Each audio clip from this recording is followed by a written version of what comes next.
بسم الله الرحمن الرحيم والعصر إن الإنسان لفي خسر إلا الذين آمنوا وعملوا الصالحات وتواصوا بالحق وتواصوا بالصبر.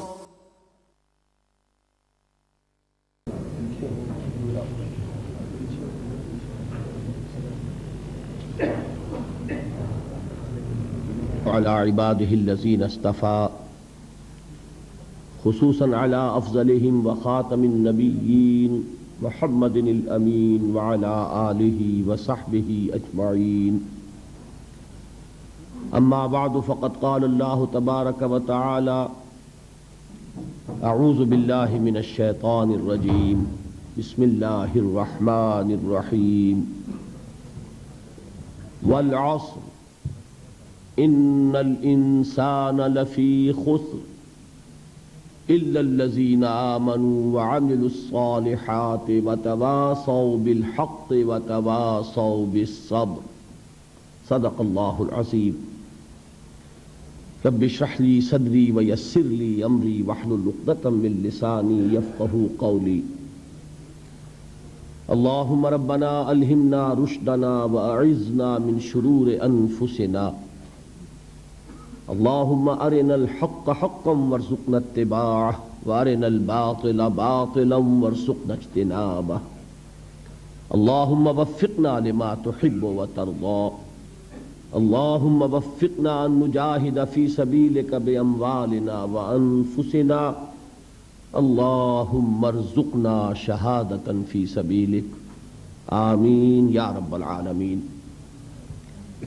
محترم صدر محفل اور معزز حاضرین اور محترم خواتین، آپ کے علم میں ہے کہ مجھے آج قرآن حکیم کی روح سے راہ نجات کے موضوع پر گفتگو کرنی ہے،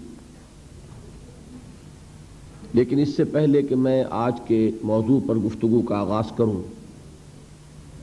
میں مناسب سمجھتا ہوں کہ میرا ایک تعارف تو کل محترم نسیم الدین صاحب نے کروایا تھا، اور وہ ایک رسم ہے، ایک عام روایت ہے، اس کی حد تک میں سمجھتا ہوں کہ تقاضا کل پورا ہو چکا ہے، لیکن یہ جو چند دن آپ حضرات کی صحبت میں بسر کرنے ہیں، تو آج میں یہ چاہتا ہوں کہ میں خود آپ کو یہ بتاؤں کہ میری زندگی میں وہ کون سا حادثہ ہوا جس کے نتیجے کے طور پر میں اپنا میڈیکل پروفیشن تج کر قرآن حکیم کے درس و تدریس یا دین کی دعوت و تبلیغ میں ہمتن لگ گیا. گویا کہ میں آج خود پہلے اپنا اور اپنے کام کا ایک تعارف آپ حضرات سے کرا رہا ہوں. میرے شعور کی سب سے زیریں اور تحتانی سطح پر یہ بات آپ نے کل محسوس کر لی ہوگی کہ سب سے گہرے نقوش علامہ اقبال مرحوم کی ملی شاعری کے ہیں. بالکل بچپن ہی سے میں ان کا کلام پڑھ رہا ہوں، اور ابھی میں 5ویں جماعت کا طالب علم تھا جبکہ میں بانگ درا پڑھ رہا تھا. اس سے ایک جذبہ ملی، خاص طور پر آپ کو معلوم ہے کہ اس میں ایک امید افزا پیغام ہے ملت اسلامیہ کے لیے کہ کتاب ملت بیضا کی پھر شیرازہ بندی ہے، یہ شاخ ہاشمی کرنے کو ہے پھر برگو بر پیدا. نوا پیدا کرے بلبل کے ہو تیرے ترنم سے، کبوتر کے تنے نازک میں شاہی کا جگر پیدا. میں یہ عرض کر دوں کہ ہمارے جو قومی شاعر ہیں ان میں اس میں کوئی شک نہیں کہ اس صدی میں بر صغیر پاک و ہند میں پہلے نام آئیں گے علامہ شبلی کے اور مولانا حالی کے. مولانا حالی کی مسدس اس میں کوئی شک نہیں ہے کہ جسے انگریزی میں ایپک میکنگ کتاب کہا جاتا ہے، یعنی زمانہ ساز کتب میں اس کا شمار ہے. لیکن آپ ایک بات نوٹ کریں گے کہ مسدس پر بحیثیت مجموعی ایک مایوسی کا رنگ غالب ہے۔ چنانچہ اس کے سرنامے کے جو 2 اشعار ہیں وہ آپ کو شاید یاد ہوں کہ پستی کا کوئی حد سے گزر نہ دیکھے، اسلام کا گر کر نہ ابھر نہ دیکھے، مانے نہ کبھی کہ مد ہے ہر جزر کے بعد، دریا کا ہمارے جو اتر نہ دیکھے۔ یہ انتہائی ایک مایوسی کی کیفیت ہے، اور واقعہ یہ ہے کہ اس صدی کے آغاز میں عالم اسلام کی جو کیفیت تھی اس کے نتیجے میں یہ مایوسی ہی پیدا ہو سکتی تھی۔ پہلی جنگ عظیم کے بعد وہ جو عظیم سلطنت عثمانیہ تھی وہ ختم ہو گئی، اس کا وجود تک باقی نہ رہا۔ دی گریٹ آٹومان امپائر نسیم منسیہ ہو گئی، چھوٹے چھوٹے ملک وجود میں آ گئے، اور وہ بھی کوئی برطانیہ کے پاس، کوئی فرانس کے پاس، کوئی اٹلی کے پاس، کوئی کسی اور کے پاس۔ پورا عالم اسلام مغربی اقوام کی براہ راست غلامی میں آ گیا۔ یہ انتہائی ہماری تاریخ کا پستی کا وقت ہے، جس زمانے میں کہ مولانا حالی نے مسدس لکھی۔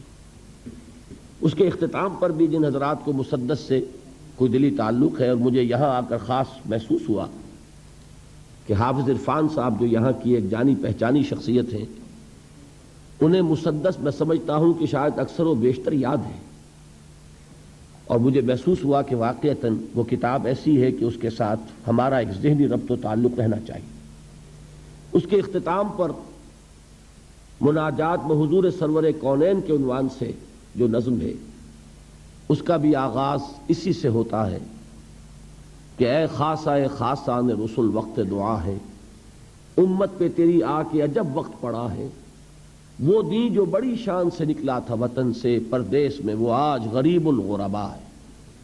وہی مایوسی کی کیفیت۔ ہمارے قومی شعراء میں علامہ اقبال پہلی شخصیت ہے جن کے ہاں آپ کو دونوں رنگ ملیں گے۔ مرثیہ بھی کہا ہے انہوں نے، مسلمانوں کی جو اس وقت کی زبوں حالی تھی اس پر بھی تبصرہ کیا ہے، خون کے آنسو بھی روئے ہیں، لیکن ساتھ ہی ایک پیغام دیا ہے کہ اب دوبارہ دیکھیے ان کے اشعار، نکل کے صحرا سے جس نے روما کی سلطنت کو الٹ دیا تھا، سنا ہے یہ قدسیوں سے میں نے، وہ شیر پھر ہوشیار ہوگا۔ اب یہ جو انداز تھا، ایک خوشخبری، ایک امید افزا پیغام کہ اب پھر وہ وقت آئے گا کہ خلیل اللہ کے دریا میں ہوں گے پھر گوہر پیدا۔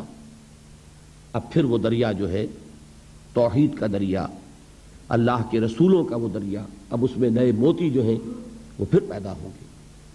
تو یہ ایک امید افزا پیغام تھا۔ میرے ذہن پر، میرے احساسات پر، ابھی یہ لفظ حافظ صاحب نے استعمال کیا، میرے احساسات پر جو سب سے گہرا اثر ہے وہ علامہ اقبال کے ان اشعار کا ہے۔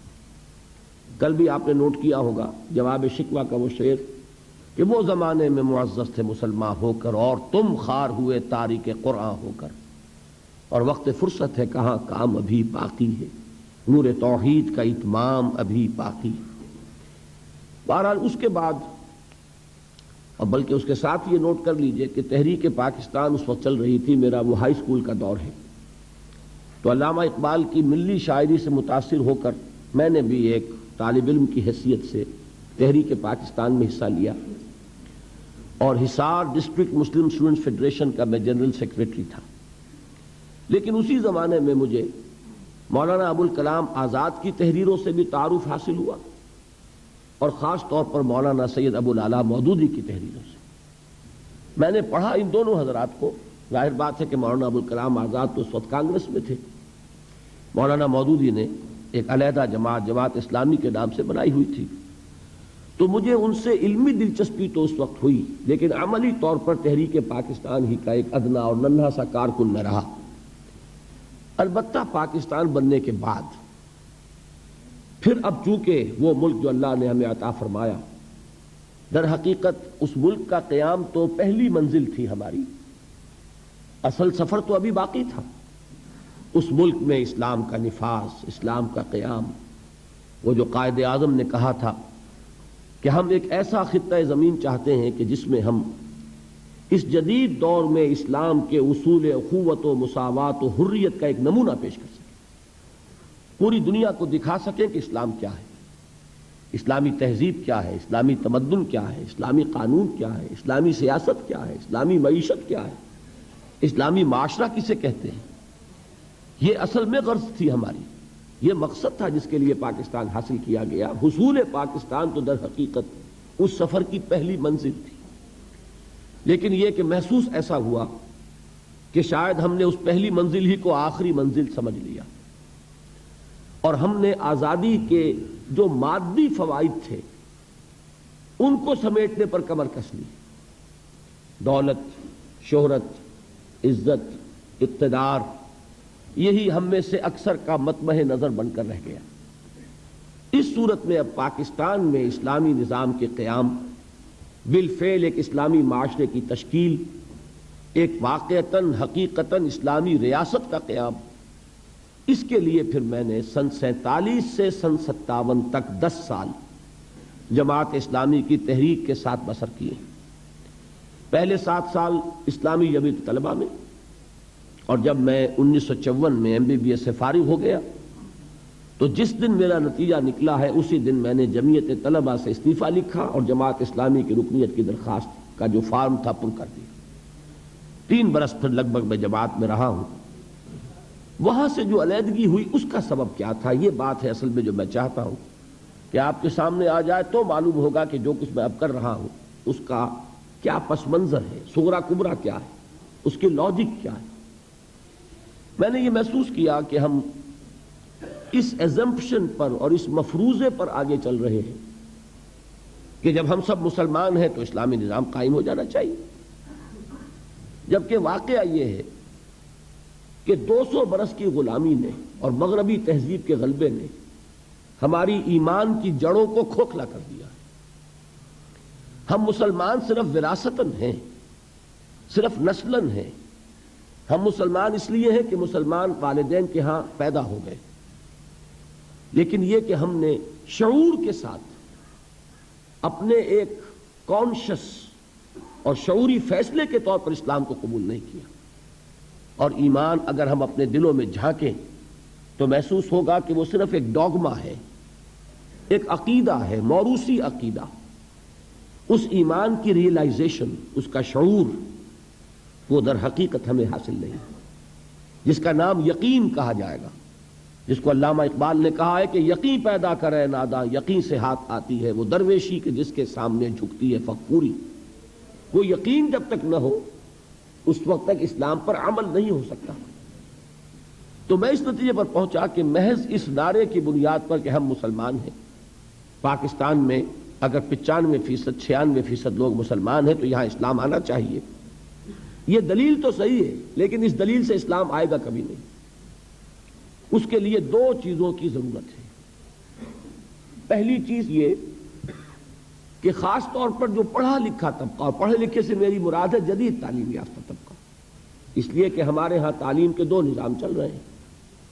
ایک قدیم ہمارا دینی نظام تعلیم ہے، ایک تو اس سے لوگ فارغ التحصیل ہوتے ہیں، وہ بھی پڑھے لکھے ہیں یقیناً، اور دوسرے نظام کے مقابلے میں زیادہ پڑھے لکھے ہیں.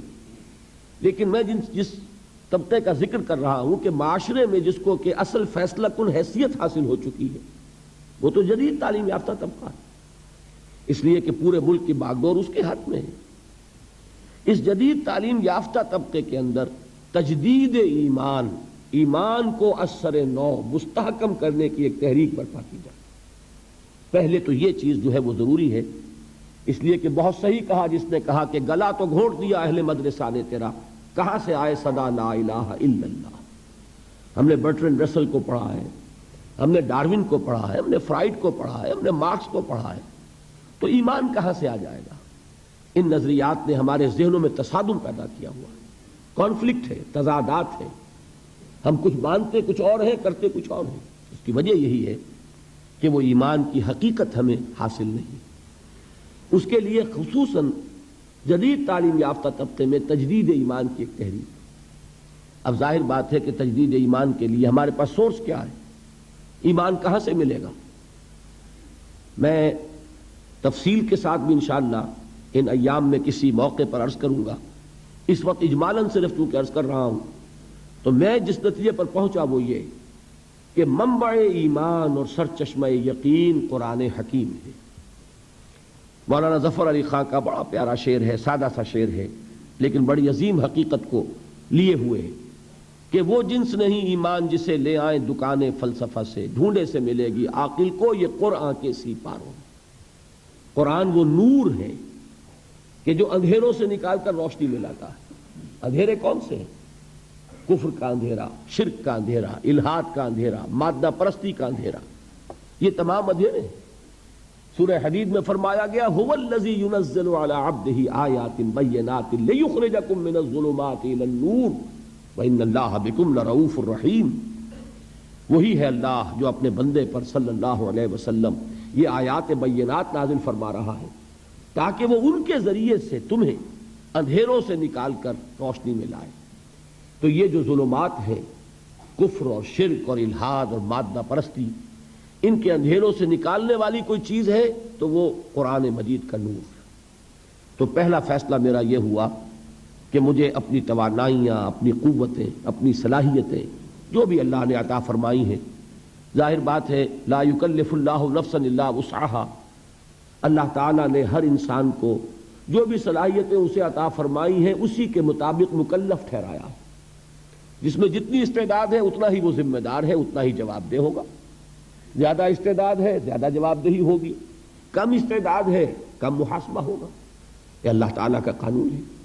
تو بہرحال جو بھی کچھ تھوڑی بہت حقیر سی جو بھی صلاحیت ہے، استعداد ہے، اس کا اولین مصرف ہوگا وہ جو میں نے کل حدیث نبوی کے حوالے سے آپ کے سامنے رکھا تھا کہ حضرت عثمان ابن عفان رضی اللہ تعالی عنہ ذو النورین وہ فرماتے ہیں کہ حضور نے ارشاد فرمایا صلی اللہ علیہ وسلم خیرکم من تعلم القرآن وعلمہ، تم میں سے بہترین لوگ وہ ہیں جو قرآن سیکھیں اور سکھائیں، قرآن کا علم حاصل کریں اور اسے دوسروں تک پہنچائیں۔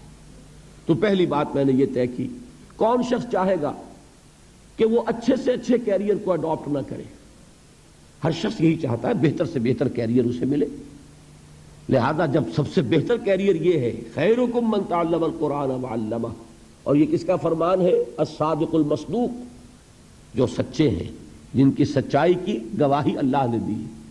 تو انہوں نے فرمایا کہ بہترین کیریئر یہ ہے۔ تو میں نے طے کیا کہ جہاں تک طبابت کا معاملہ ہے، میڈیکل پروفیشن ہے، مجھ سے کہیں زیادہ ماہر اطباء اور معالج موجود ہیں۔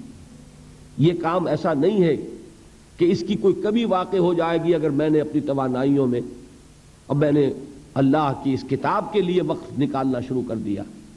تو بہتر سے بہتر معالجین موجود ہیں، مجھ سے بہت بہتر، بہت اعلیٰ کوالیفائڈ لوگ۔ لیکن واقعہ یہ ہے کہ اس دور میں ایک خلیج جو پیدا ہو چکی ہے ہمارے معاشرے میں کہ ایک طرف رجال دین ہیں جو دینی درسگاہوں سے پڑھ کر نکلتے ہیں، ایک طرف جدید یونیورسٹیوں سے اور کالجز سے پڑھ کر لوگ نکلتے ہیں، ان دونوں کے مابین کمیونیکیشن نہیں ہے۔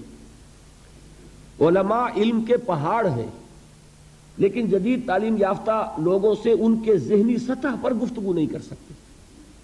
وہ اپنی اصطلاحات میں کلام کرتے ہیں اور وہ اصطلاحات جو ہیں جدید تعلیم یافتہ لوگوں کے چونکہ علم میں نہیں ہے لہذا ان تک وہ بات پہنچتی نہیں۔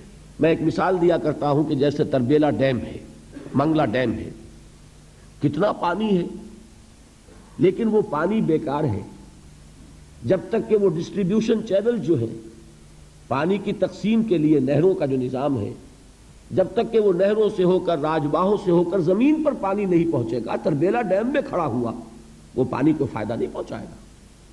تو اس وقت صورت یہ ہو چکی ہے کہ علماء کرام علم کے ڈیم ہیں، بہت بڑے بڑے ڈیم، ان کے پاس وہ تمام علوم موجود ہیں، کتاب اللہ، سنت رسول اور پھر ہماری فقہ، اس کا سارا علم موجود ہے، لیکن وہ جو ڈسٹریبیوشن چینلز کا کام ہے وہ نہیں ہو پا رہا، ایک گیپ آف کمیونیکیشن ہے۔ تو اگر اللہ تعالیٰ نے مجھے کوئی صلاحیت ایسی عطا فرمائی ہے، چونکہ میں ان میں سے ہوں، جدید تعلیم یافتہ ماحول سے نکلا ہوں، میں ان کی اصطلاحات سے واقف ہوں، میں ان کے ذہنی اشکالات سے واقف ہوں، میں جانتا ہوں ان کا ذہن کہاں رکتا ہے، کس بات کا جواب چاہتا ہے، کس مسئلے کا حل چاہتا ہے۔ اس مسئلے کا جواب اگر ایک فتوے کی شکل میں دیا جائے وہ قابل قبول نہیں ہوگا جب تک کہ وہ سمجھایا نہ جائے، ان کی بولی میں، ان کی زبان میں، ان کی ٹرمینالوجی میں، ان کی اصطلاحات میں جب تک بات نہیں کی جائے گی، ابلاغ کا حق ادا نہیں ہوگا۔ اور یہ اللہ نے اگر مجھے صلاحیت عطا فرمائی ہے کہ یہ کام میں کر سکتا ہوں تو ہر چیز کو تج کر مجھے اسی کام میں لگ جانا۔ دوسری بات جو مجھے ضروری محسوس ہوئی وہ یہ کہ ہمارے ہاں جو لوگ دیندار ہیں ان لوگوں میں بھی ایک بہت بڑی کمی ہے، وہ یہ کہ فرائض دینی کا ایک جامع تصور ان کے سامنے نہیں ہے۔ وہ یہ جانتے ہیں کہ نماز فرض ہے، 5 وقتہ نماز ادا کرتے ہیں، وہ جانتے ہیں کہ رمضان کے روزے فرض ہیں، وہ جون کے روزے ہوں، جولائی کے روزے ہوں، وہ رکھیں گے، وہ جانتے ہیں کہ زکوٰۃ فرض ہے، وہ ادا کریں گے، لیکن اس سے آگے تصور کہ دین یہ چاہتا ہے کہ اسے غالب کیا جائے، اسے قائم کیا جائے، اسے نافذ کیا جائے، اسے ایک نظام زندگی کی حیثیت سے بالفعل برپا کیا جائے۔ دین اپنا غلبہ چاہتا ہے، دین صرف عبادات پر قانے ہونے کے لیے تیار نہیں ہے کہ مسجد میں تو اللہ تعالیٰ کو مان لیا جائے کہ سب سے بڑی قوت وہ ہے، لیکن پارلیمنٹ میں اس کو داخل بھی نہ ہونے دیا جائے۔ یہاں اللہ کی بات نہیں چلے گی، یہاں رسول کی بات نہیں چلے گی۔ یہ بات اگر ہے تو اس کا مطلب یہ کہ ہم نے دین کا ایک بڑا محدود سا تصور اپنے سامنے رکھا ہوا۔ ضرورت اس بات کی ہے کہ جن لوگوں کے اندر وہ مذہبی جذبہ موجود ہے انہیں یہ بتایا جائے کہ دین کے اصل تقاضے کیا ہیں، دین چاہتا کیا ہے۔ کیا ذمہ داریاں صرف نماز روزہ ادا کر کے پوری ہو جاتی یا یہ کہ اس سے بیونڈ، اس سے ماوراء بھی دین کا کوئی تقاضا ہے، اس کا مطالبہ ہے۔ اب اگر یہ چیز میں اپنی تقریر، اپنی تصنیف کے ذریعے لوگوں کے سامنے رکھوں تو اس کا وہ وزن نہیں ہوگا، لیکن اگر قرآن حکیم کے حوالے سے رکھوں کہ یہ ہے قرآن جو تم سے یہ چاہتا ہے، یہ ہے قرآن جس نے کہ تمہاری فرائض کا یہ تصور دیا ہے، تو ظاہر بات ہے کہ چونکہ ان کا تصور محدود ہو گیا ہے لہذا وہ اس وقت ان کی ایکٹیویٹی محدود ہے، ان کا عمل بھی محدود ہے۔ اگر ان کا تصور فرائض دینی وسیع ہو جائے گا تو یقیناً پھر وہ اس کے مطابق کچھ نہ کچھ سرگرم عمل ہوں گے، اپنے فرائض کو ادا کرنے کے لیے کمر کس لیں گے۔ یہ 2 تقاضے ہیں جن کے تحت پھر میں نے مطالعہ قرآن حکیم کا ایک منتخب نصاب مرتب کیا۔ پورے قرآن کو، اصل میں تو قرآن تو وہی ہے، سورہ فاتحہ سے سورۃ الناس تک، ما بین الدفتین، قرآن یہی ہے، اس کا بدل کوئی شے نہیں، لیکن یہ کہ an introduction to قرآن، قرآن سے ایک ابتدائی تعارف کے لیے ایک منتخب نصاب جو تقریباً 2 پارے کے لگ بھگ بنتا ہے، مختلف جگہوں سے کچھ صورتیں، کچھ آیات، اور اس انتخاب میں پیش نظر یہی 2 چیزیں کہ ایک تو دین کا ہمہ گیر تصور سامنے آ جائے، دین ہے کیا، اور نمبر 2 یہ کہ دین کے تقاضے سامنے آ جائے، دین ہم سے چاہتا کیا ہے، دین کا مطالبہ کیا ہے۔ ایک شخص جو دعویٰ کرتا ہے کہ میں اسلام کو اپنے دین کی حیثیت سے قبول کرتا ہوں، تسلیم کرتا ہوں، اسے معلوم ہونا چاہیے کہ اس کے دینی فرائض کیا ہیں۔ ان 2 مقاصد کو سامنے رکھ کر میں نے ایک منتخب نصاب مرتب کیا۔ اب یہ 20واں سال ہے میری زندگی میں۔ 1965 میں نے اس کام کا آغاز کیا تھا، لاہور میں حلقہ مطالعہ قرآن قائم کیے، قرآنک اسٹڈی سرکلز۔ اللہ تعالیٰ نے کچھ خلق کا رجوع جو ہے یہ اللہ کے فیصلے کے تحت ہوتا ہے، لوگوں کی توجہ ہوئی۔ میرے درس میں اتوار کی چھٹی ہوتی تھی پاکستان میں اس زمانے میں، تو اتوار کی صبح میرا ایک درس ہوتا تھا بڑا، ویسے شام کو ہفتے کا کوئی دن فارغ نہیں تھا، لیکن یہ ہے کہ بڑا درس مرکزی جو ہے وہ اتوار کی صبح کو ہوتا تھا، پہلے مسجد خضرا سمن آباد میں اور پھر مسجد شہداء جو مال روڈ پر ہے لاہور میں۔ 700 افراد اس درس میں شریک ہوتے تھے بڑی پابندی کے ساتھ۔ یہ 700 کا عدد اس لیے ایک مرتبہ معلوم ہوا کہ ایک کتاب ایک روز ہم نے تقسیم کی اس درس میں، تو معلوم ہوا کہ اس کے 700 نسخے اس وقت لگے، جو لوگ موجود تھے انہوں نے لیے۔ یہ سارا کام میں کر رہا تھا تنہا، نہ کوئی تنظیم، نہ کوئی جماعت، نہ کوئی ادارہ، بالکل اپنی ذاتی حیثیت۔ لیکن یہ کہ اس کے بعد جب ہم خیالوں کا ایک حلقہ پیدا ہو گیا تو پھر 1972 میں یعنی 7 سال بعد پھر میں نے مرکزی انجمن خدام القرآن لاہور قائم کی۔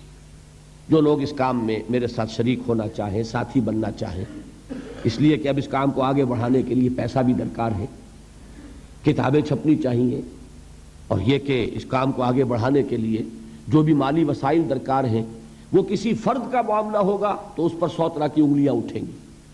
ہو سکتا تھا اس سے پہلے میں نے اپنا دارالاشاعت قائم کیا ہوا تھا، لیکن یہ کہ میں نے اب انجمن کے تحت وہ سارا کام دے دیا تاکہ یہ کسی فرد کی ملکیت نہ ہو. میں آپ کو بتانا چاہتا ہوں کہ میری مطبوعات سے، میرے کیسٹس سے 1 پیسے کی آمدنی مجھے نہیں، میرا اس سے کوئی تعلق نہیں. اول تو میری مطبوعات کا جہاں تک تعلق ہے، انجمن خدام القرآن نے بھی اپنا اس پر کوئی رائلٹی، اپنا کوئی حق تصنیف نہیں رکھا. کھلی اجازت ہے، جو شخص چاہے ان کو چھاپے، بیچے یا ویسے ہی تقسیم کرے، عام دین کی تبلیغ کے لیے ان کو ڈسٹریبیوٹ کرے، کھلی اجازت ہے. یہ ہمارے ہر کتابچے پر لکھا ہوا ہوگا. لیکن یہ کہ اس کے لیے بہرحال وسائل درکار تھے، تو مرکزی انجمن خدام القرآن قائم ہوئی 1972 میں. لیکن اس کے بعد ایک سوال پیدا ہوا کہ قرآن جو کچھ بتا رہا ہے، دین کے غلبے کی عملی جد و جہد، اب محض ایک انجمن سے تو کام نہیں چلے گا، اب ایک تنظیم درکار ہے، ایک جماعت درکار ہے، ایسے لوگوں کی جو اپنا تن من دھن اس کے لیے لگانے کے لیے تیار ہو جائے، جو اپنے آپ کو ایک ڈسپلن میں دینے کے لیے تیار ہو، جو سمع و طاعت کے نظام میں آنے کو تیار ہو. تو اس کے لیے پھر 1975 میں تنظیم اسلامی ہم نے قائم کی. جب تک میں تنہا کام کر رہا تھا اس تک میرا مطلب بھی ساتھ کے ساتھ جاری تھا. وہ حسرت موہانی کا بڑا پیارا شعر ہے، کیا طرفہ طبیعت ہے، کیا طرفہ تماشا ہے، حسرت کی طبیعت بھی ہے، مشق سخن جاری اور چکی کی مشقت بھی. تو میں مطلب بھی کرتا تھا اور یہ کام بھی کر رہا تھا، درس قرآن بھی تھا، میثاق بھی شائع کر رہا تھا، دارالاشاعت بھی تھا. لیکن سن 71 کے حج کے موقع پر میں نے فیصلہ کیا، یہ فروری سن 71 کی بات ہے، کہ اب میری جتنی توانائیاں ہیں، جو قوتیں ہیں، جو صلاحیتیں ہیں، وہ اب ہمہ تن ہمہ وقت اسی کام کے لیے وقف رہے گی. چنانچہ میں نے اپنے مطلب کو بند کیا اور اس کے بعد سے اب تک میں نے پھر کوئی 1 منٹ بھی کسی معاشی جد و جہد میں صرف نہیں کیا. باقی یہ ہے کہ اللہ تعالیٰ صورت پیدا کرتا ہے، رزاق وہ ہے، اس نے آج تک کوئی تنگی نہیں آنے دی، کوئی میرے لیے مشکل مرحلہ نہیں آیا. اللہ تعالیٰ امتحان آزمائش سے بچا کر رکھے اور آزمائے تو اس میں استقامت عطا فرمائے کہ وہ بھی صرف اسی کی توفیق سے انسان کسی امتحان میں کامیاب ہو سکتا ہے. لیکن بہرحال سن 71 کے بعد سے یہ سن اب 85 ہے، یہ سمجھ لیجئے کہ 15واں سال ہے کہ میری توانائیاں، میرے اوقات، میری جو بھی صلاحیتیں ہیں حقیر سی اللہ کی عطا کردہ، وہ سب کی سب اسی کام کے لیے وقف ہے. اب یہاں جو آپ حضرات نے دعوت دی اور یہ پروگرام بنایا، تو اسی منتخب نصاب کا ایک خلاصہ ہے جو چند دنوں میں آپ کے سامنے پھر رکھوں گا. اس لیے کہ وہ مکمل منتخب نصاب جو ہے وہ تو ظاہر بات ہے کہ ان 7-8 دنوں میں 9 دنوں میں بیان نہیں ہو سکتا. 1 دن گزر چکا ہے، 1 دن ویسے کم ہوا ہے، تو اب ہمارے پاس لے دے کر 8 دن ہیں. ان میں مجھے انہی 2 چیزوں کو سامنے رکھ کر دین کیا ہے یہ بھی بات سمجھ میں آئے، اور اس سے بھی اہم تر یہ کہ دین چاہتا کیا ہے، ہمارے دین کی طرف سے ہم پر کیا ذمہ داریاں عائد ہوتی ہیں، یہ بات از روئے قرآن واضح ہو جائے. یہ ہے مقصد ان اجتماعات کا. وہ جو منتخب نصاب میں نے مرتب کیا، جس کے لیے میں نے اتنا طویل پس منظر بیان کیا ہے، اس کا نقطۂ آغاز ہے سورۃ العصر جو میں نے ابھی تلاوت کی تھی، اور آج میں اسی کے حوالے سے کچھ باتیں آپ حضرات کے گوش گزار کر رہا ہوں کہ راہ نجات کا کیا تصور ہے از روئے قرآن. یہ سورہ مبارکہ جس کے بارے میں کہ مجھے یہ توقع ہے، ہو سکتا ہے کہ یہ میری خوش گمانی ہو، لیکن بہرحال مجھے یہ حسن ظن ہے کہ ہر مسلمان کو یہ صورت یاد ہوگی. میں پھر اس کی تلاوت کیے دیتا ہوں، گنتی کے چند الفاظ ہیں.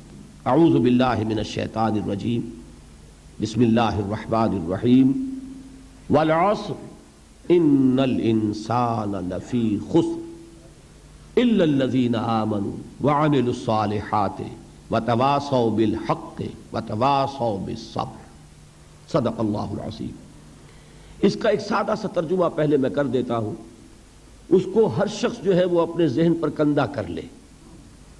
والعصر زمانے کی قسم ہے، ان الانسان لفی خسر، تمام انسان خسارے میں ہیں، ٹوٹے میں ہیں، گھاٹے میں ہیں، نقصان میں ہیں، تباہی اور بربادی کا نوالا بننے والے ہیں. الا الذین آمنوا، سوائے ان کے جو ایمان لائے، وعملوا الصالحات، اور انہوں نے نیک عمل کیے، وتواصوا بالحق، اور انہوں نے حق کی ایک دوسرے کو وصیت اور تاکید کی، وتواصوا بالصبر، اور انہوں نے صبر کی ایک دوسرے کو تلقین کی۔ اب اس صورت کو اپنے ذہن میں رکھیے، مجھے کچھ تھوڑی سی ہچکچاہٹ یا رکاوٹ طبیعت میں محسوس ہو رہی ہے کہ اس سورہ مبارکہ کا میں نے بارہا درس دیا، ان کے متعدد کیسٹس موجود ہیں، خیال ہوتا ہے کہ ہو سکتا ہے آپ میں سے بہت سے حضرات نے وہ دروس سنے ہوں، ان کے لیے گویا کہ ایک تکرار ہو جائے گی۔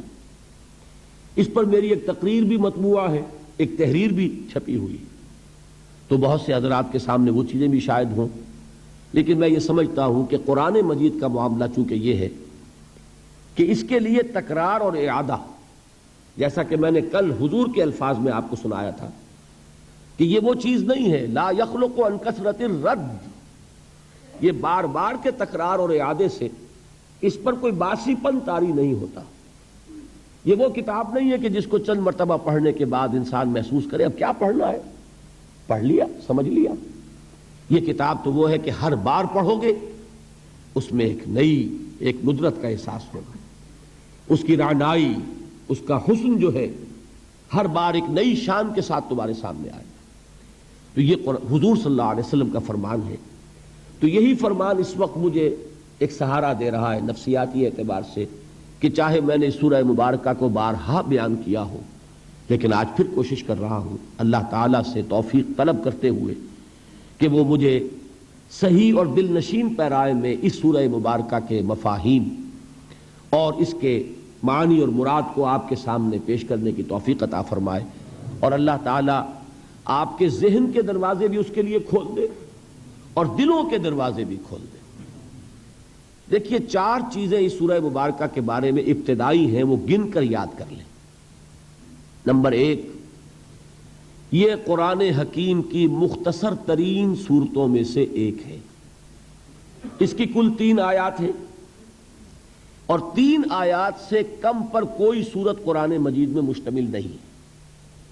اسی کے ساتھ ذہن میں یہ بات لے آئیے کہ جن رکعتوں میں نماز کی ہم سورہ فاتحہ کے ساتھ کچھ قرآن مجید اور پڑھتے ہیں، اس کا بھی نصاب 3 آیات کا ہے۔ بڑی آیت ہو، آیت الکرسی ہو، تو وہ 1 آیت بھی کفایت کر جائے گی، لیکن یہ کہ عام طور پر 3 آیات کی تلاوت جو ہے ہر رکعت کے اندر، جن رکعتوں میں کہ سورہ فاتحہ کے بعد قرآن مجید کا کچھ حصہ ملایا جاتا ہے، یہ نبی اکرم صلی اللہ علیہ وسلم کی ہدایت ہے۔ اور 3 آیات سے کم پر قرآن مجید کی کوئی صورت مشتمل نہیں، اور عجیب حسن اتفاق ہے، شاید کبھی آپ کا ذہن ادھر منتقل نہ ہوا ہو کہ 3 ہی صورتیں ہیں قرآن مجید کی جو 3 آیات پر مشتمل ہیں۔ سورۃ العصر، سورۃ الکوثر، انا اعطیناک الکوثر فصل لربک وانحر ان شانئک ھو الابتر، اور سورۃ النصر، یہ 3 صورتیں ہیں 3 آیات پر مشتمل۔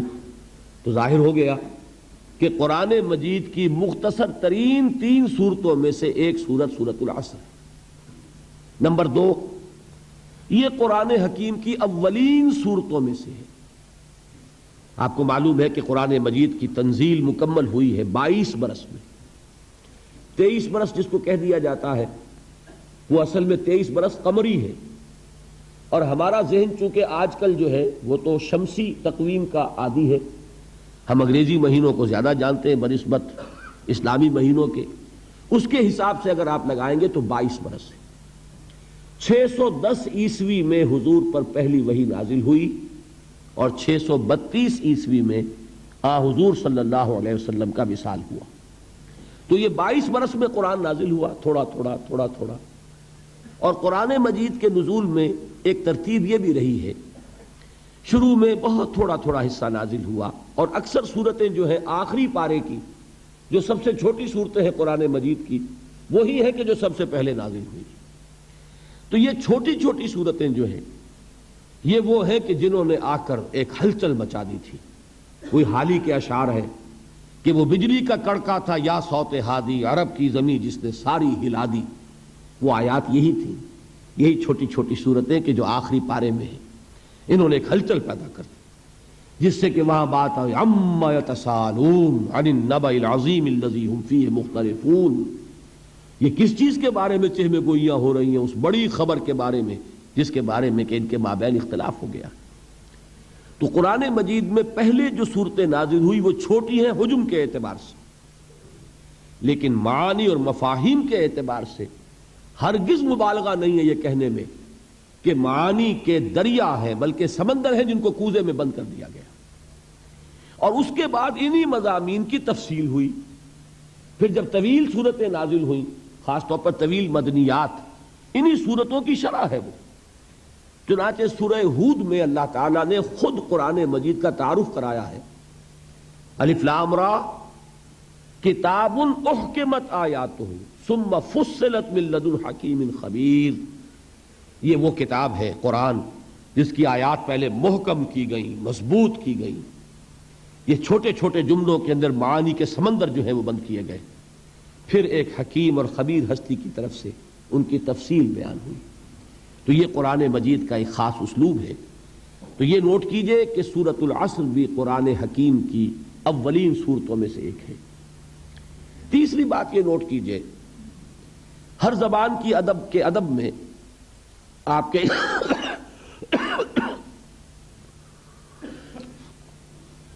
آپ کے علم میں یہ بات ہوگی یقیناً کہ ایک اصطلاح ہے سہل ممتنع، نہایت آسان زبان لیکن مضامین بہت بلند۔ بھاری بھرکم اصطلاحات میں اونچی باتیں بیان کرنا آسان ہے، مضامین بلند ہوں لیکن زبان سادہ ہو یہ مشکل ہے۔ اس کو کہتے ہیں سہل ممتنع۔ بظاہر تو بہت سہل نظر آئے لیکن آپ ویسا کلام خود کہنا چاہیں تو دانتوں پسینہ آ جائے۔ آپ کو معلوم ہے کہ غالب کے اشعار میں ابن مریم ہوا کرے کوئی، میرے دکھ کی دوا کرے کوئی، اب کوئی لفظ مشکل نہیں لیکن ذرا کوئی کہہ کے تو دکھائے یہ اشعار، سادہ بالکل سلیس زبان، لیکن یہ ہے کہ وہ اپنے ادبیت کے اعتبار سے ایک معراج ہے۔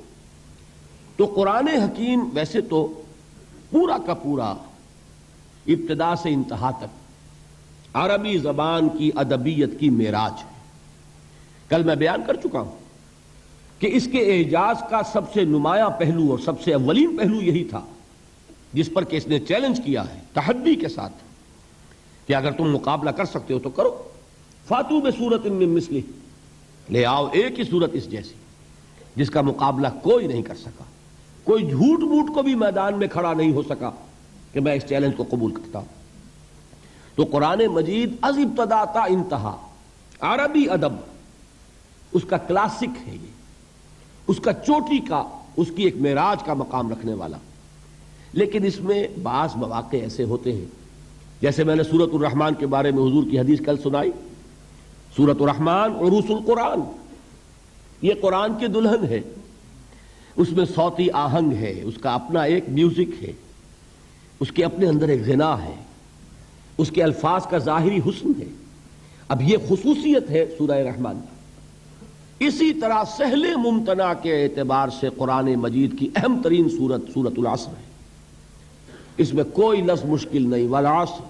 دیکھیے عام اردو دان جو لوگ ہیں وہ بھی یہ الفاظ استعمال کرتے ہیں، ہم عصر الفاظ، ہم عصر اشخاص، کانٹمپریریز جو ایک زمانے میں رہتے ہو، ہم عصر، عصر حاضر، عصر رواں، سب بولتے ہیں یہ الفاظ۔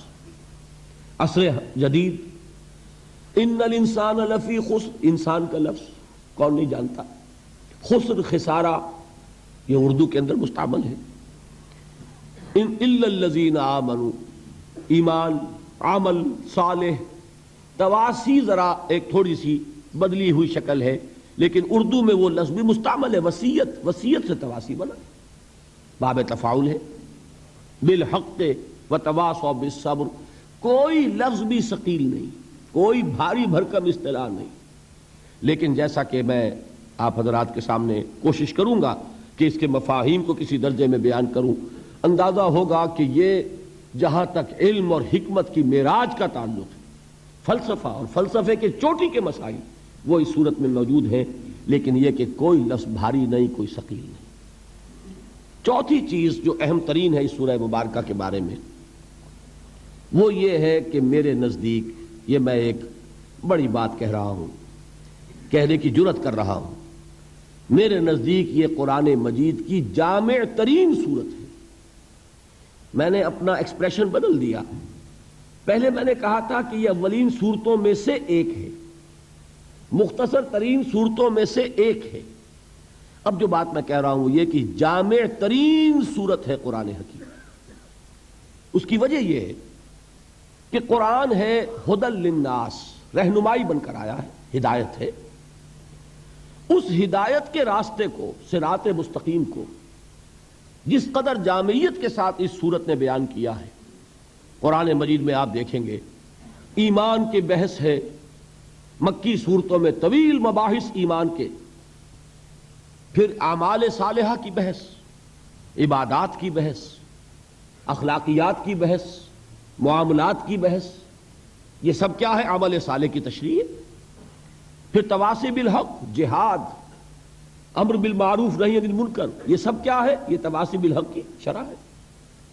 قرآن مجید کے تمام مضامین کو جامع ترین صورت میں پیش کرنے والی صورت وہ سورۃ العصر ہے۔ اس کا احساس صحابہ کرام کو تھا، چنانچہ ہمیں ایک روایت ملتی ہے، کان الرجلان من اصحاب النبی صلی اللہ علیہ وسلم اذا التقیا لم يتفرقا حتى يقرأ احدهما على الاخر سورۃ العصر ثم يسلم احدهما على الاخر۔ حضور صلی اللہ علیہ وسلم کے صحابہ میں سے جب دو حضرات کی آپس میں ملاقات ہوتی تھی تو وہ اس وقت تک ایک دوسرے سے جدا نہیں ہوتے تھے جب تک کہ ایک دوسرے کو سورۃ العصر سنا نہیں لیتے تھے، پھر وہ ایک دوسرے کو سلام کرتے تھے اور علیحدہ ہوتے تھے۔ اب آپ اندازہ کیجئے کیوں؟ بعد میں یہ بات واضح ہو جائے گی کہ اس کا سبب کیا ہے۔ صحابہ کا کوئی عمل حکمت سے خالی نہیں تھا۔ قرآن مجید کی قدر و قیمت کے اصل جاننے والے صحابہ کرام ہیں، ان کا یہ طرز عمل اور سورہ مبارکہ کے ساتھ یہ لگاؤ اور یہ تعلق۔ ویسے آپ کو معلوم ہے قرآن مجید کی سورتوں کی سردار کون سی سورت ہے؟ سورۃ الاخلاص، اس لیے کہ اس کو حضور نے سنو سے قرآن کے مساوی قرار دیا، ایک تہائی قرآن کے برابر۔ 4 آیتیں ہیں لیکن ایک تہائی قرآن کے مساوی۔ اس کی وجہ کیا ہے؟ کہ اسلام کی جڑ بنیاد ہے توحید، لیکن یہ کہ اس توحید کا جامع ترین بیان سورۃ الاخلاص میں، تو گویا کہ یہ جڑ ہے، اس پہلو سے اہم ترین صورت ہے۔ لیکن ظاہر بات ہے کہ توحید حصہ ہے ایمان کا، گویا کہ صرف ایمان کے ایک پہلو کو یہ صورت بیان کر رہی ہے، اعمال کی کوئی بحث نہیں، تواصی بالحق کی کوئی بحث نہیں، تواصی بالصبر کی کوئی بحث نہیں۔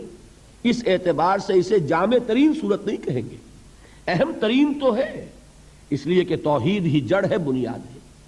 اسی طریقے سے آیت الکرسی، حضور نے فرمایا یہ تمام آیات قرآنیہ کی سردار ہے، اس کی وجہ بھی وہی توحید، اس لیے کہ ہمارا دین حقیقت میں دین توحید ہے۔ لیکن جامعیت ایک اور شے ہے، قرآن کے مضامین کا احاطہ کر لینا۔ یہ واقعہ یہ ہے کہ وہ جیسی کہ جس صورت میں کہ یہ بات سورۃ العصر میں سامنے آتی ہے اور کسی صورت میں نظر نہیں آئے گی۔ ہاں، دین کے فلسفے کے لیے نہایت جڑ اور بنیاد کی چیز سورۃ الفاتحہ ہے، جو مقدمہ ہے قرآن کا، جو گویا کہ دیباچہ ہے قرآن کا، جسے ام القرآن کہا گیا۔ وہ سورہ مبارکہ 7 آیات، وَلَقَدْ آتَيْنَاكَ سَبْعًا مِنَ الْمَثَانِي وَالْقُرْآنَ الْعَظِيمِ۔ لیکن یہ کہ جامعیت کے اعتبار سے عرض کر رہا ہوں کہ جامع ترین صورت سورۃ العصر ہے۔ میں نے ایک تو صحابہ کرام کا عمل آپ کے سامنے رکھا، دوسرے امام شافعی رحمۃ اللہ علیہ کے 2 اقوال ملتے ہیں، وہ بھی آپ کو سنانا چاہتا ہوں۔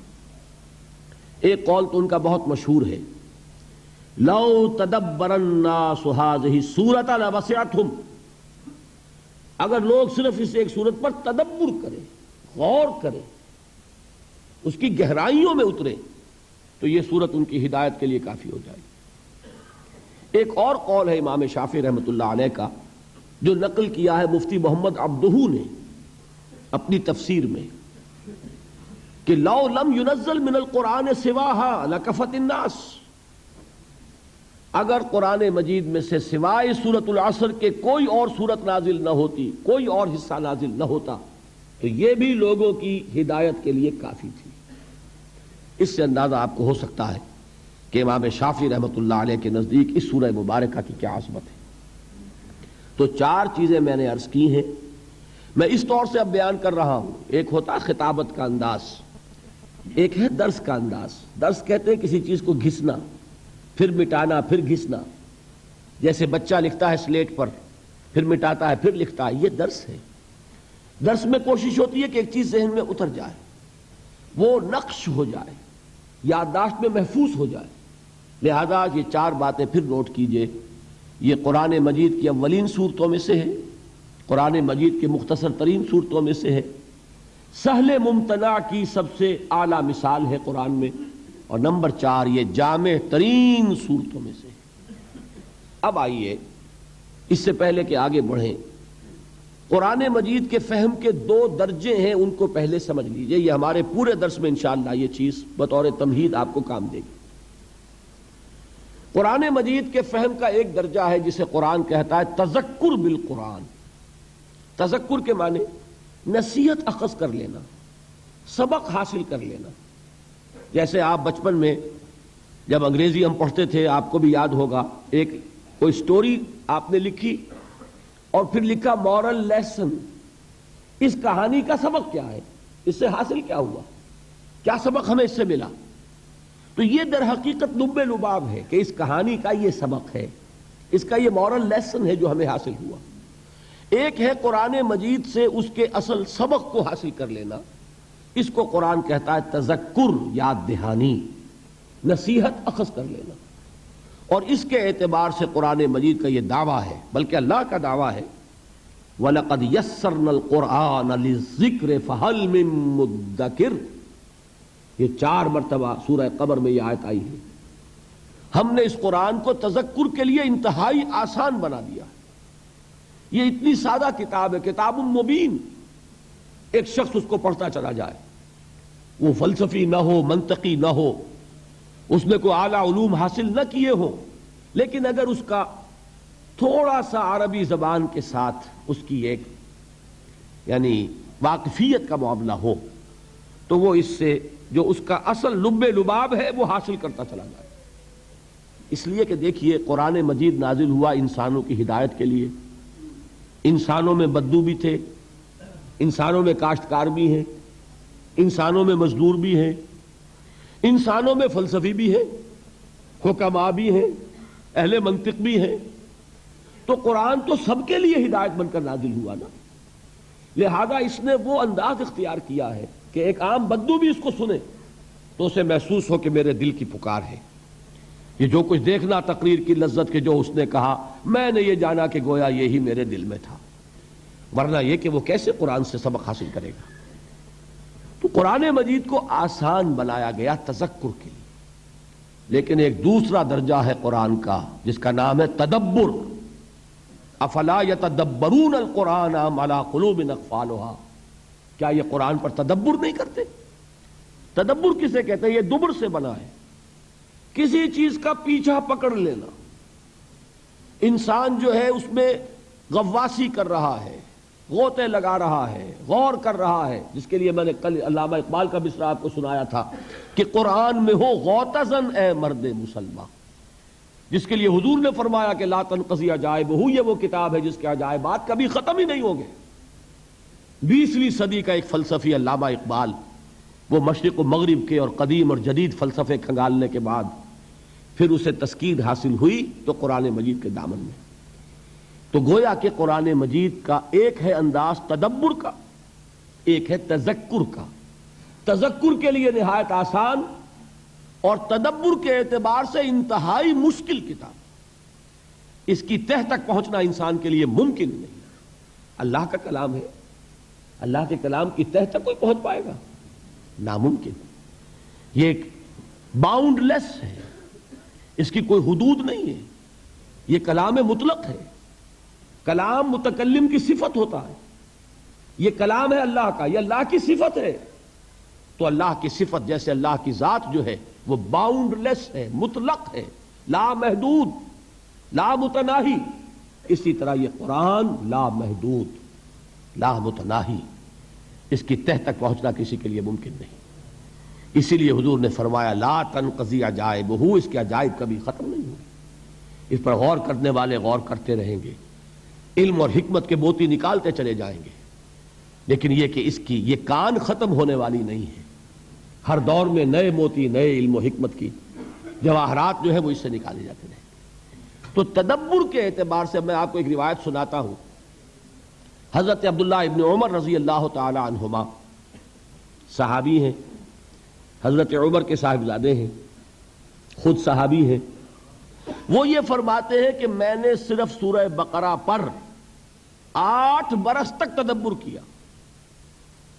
اب آپ بتائیے، انہیں عربی نہیں سیکھنی تھی، صرف و نحو نہیں سیکھنی تھی، عربی مادری زبان، انہیں جسے ہم کہتے ہیں شان نزول، اس کے لیے کوئی کھود کرید کرنے کی ضرورت نہیں تھی، وہ تو خود اس ماحول میں تھے جس میں قرآن نازل ہو رہا ہے، وہ سارا پس منظر ان کی نگاہوں کے سامنے ہے۔ He was himself a part of that environment، وہ تو خود اس ماحول کا ایک جز تھے جس ماحول میں قرآن نازل ہو رہا ہے، تو انہیں تو کوئی چھان بین کرنے کی ضرورت نہیں کہ یہ آیت کس واقعے پر نازل ہوئی، اس آیت کا کیا پس منظر ہے، اس کا کیا شان نزول ہے۔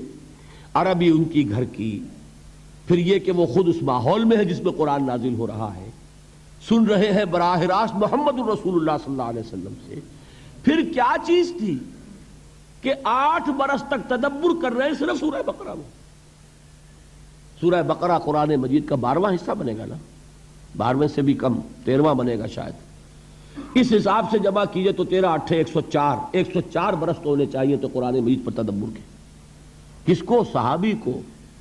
تو تاب دیگراں چے رسد، ہم تک وہ معاملہ پہنچے گا تو ہمیں تو 1000 برس کی عمر چاہیے، تب بھی میں آپ سے عرض کرتا ہوں کہ قرآن پر تدبر کا حق ادا نہیں کیا جا سکتا۔ یہ تو جنریشن آفٹر جنریشن، نسلاً بعد نسل لوگ اپنی زندگیاں لگائیں گے۔ امام راضی یہ نہیں کہہ سکے کہ میں نے پورا قرآن سمجھ لیا۔ 30 جلدوں میں تفسیر لکھنے والا شخص جو اپنے وقت کے فلسفہ اور علم کلام کے معراج پر پہنچا ہوا ہے، منطق جس کی گھر کی لونڈی ہے، جس کے لیے کہ صرف اور نحو جو ہے وہ ایسے ہیں کہ جیسے جن سے کہ انسان کھیلتا ہو، کھلونے ہو، لیکن بعض مقامات قرآن مجید کے ایسے آتے ہیں کہ جیسے انسان قلم رکھ دے، گھٹنے ٹیک دے۔ وہ آیہ مبارکہ کل آئی تھی غالباً حافظ عرفان صاحب کے بیان میں، سورہ حدید کی آیت ہے هو الاول والآخر والظاہر والباطن۔ جب اس مقام پر آتے ہیں امام راضی تو کہتے ہیں علم ان هذا المقام مقام غامض مہیب عمیق، ہوشدار کے رہبر دم تیغ است قدم را، یہ مقام بہت عمیق ہے، بہت گہرا ہے، بہت مشکل ہے، بہت مہیب ہے، پر ہیبت ہے، اس کی ترجمانی الفاظ میں کرنا ممکن نہیں۔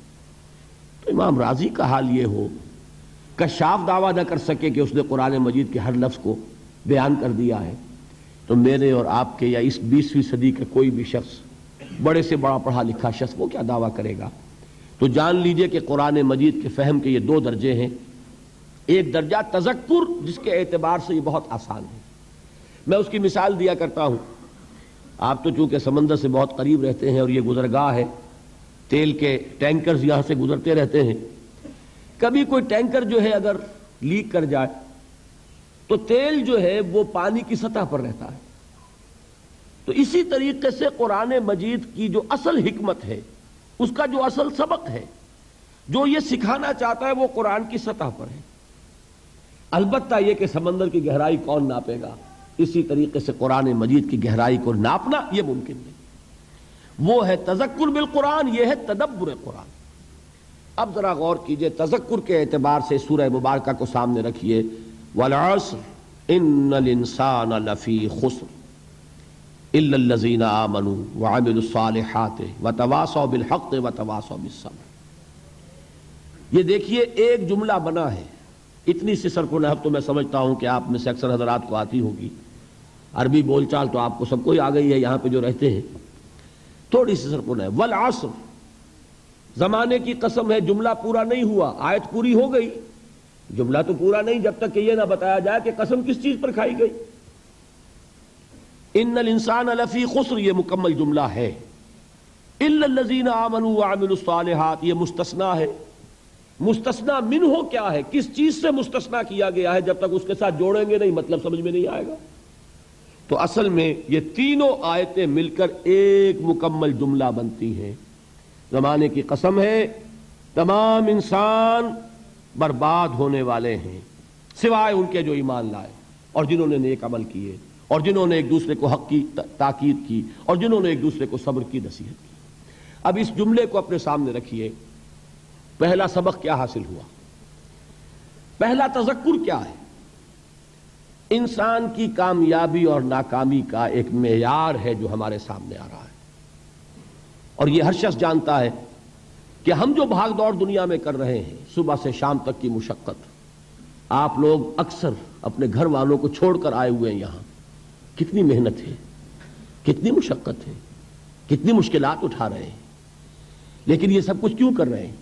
کامیابی کے حصول کے لیے۔ البتہ کامیابی کے معیارات ہیں، ہمارے ذہنوں میں جو معیارات بیٹھے ہوئے ہیں وہ کیا ہے؟ کامیابی پیسے سے ہے، کامیابی جائیداد سے ہے، کامیابی کاروبار سے ہے، کامیابی شہرت سے ہے، کامیابی اقتدار سے ہے۔ یہ معیارات ہیں۔ جو جتنا دولت مند اتنا کامیاب، جو جتنا مشہور اتنا کامیاب، جو جتنا پاپولر اتنا کامیاب، جو حکومت پر پہنچ گیا کامیاب، جس نے بڑا کاروبار جما لیا کامیاب، جس نے بہت جائیداد بنا لی کامیاب۔ یہی ہے اصل میں ساری بس کی گانٹھ۔ جو تصور کامیابی کا ہوگا اسی کے مطابق آپ کی بھاگ دوڑ ہوگی، اسی کے لیے جد و جہد ہوگی، اسی کے لیے توانائیاں صرف ہوں گی، اسی کے لیے دن رات کی مشقت ہوگی۔ یہ ہے اصل شے جس کی یہاں نفی ہو رہی ہے۔ کامیابی دولت سے نہیں، کامیابی شہرت سے نہیں، کامیابی اقتدار اور طاقت اور حکومت سے نہیں، بلکہ کامیابی ہے ایمان سے، عمل صالح سے، تواصی بالحق سے، تواصی بالصبر سے۔ آپ غور کیجئے اس نقطہ نظر کا، اس ایٹیچیوڈ کا، یہ جو مینٹل ایٹیچیوڈ ہے، اس کا بدل جانا ہی انسانی شخصیت کے اندر انقلاب برپا کرے گا۔ اب آپ کا نتیجہ کیا نکلا؟ اگر تو دولت سے کامیابی ہوتی تو قارون بہت کامیاب تھا، اگر حکومت سے کامیابی ہوتی تو فرعون اور نمرود بہت کامیاب تھے۔ کامیابی ان سے نہیں ہے۔ کامیابی انسان دولت میں قارون کی دولت تک پہنچ جائے اور دنیا میں دبدبہ اور اقتدار اور سلطنت اور حکومت کے اعتبار سے وہ نمرود اور فرعون کا مقام حاصل کر لے، وہ ناکام ہے، خائب ہے، خاسر ہے، برباد ہے۔ اور ابو ذر غفاری کامیاب ہیں، چاہے ان کے پاس کچھ نہیں تھا، جھونپڑی تک نہیں تھی، کوئی گھر نہیں تھا۔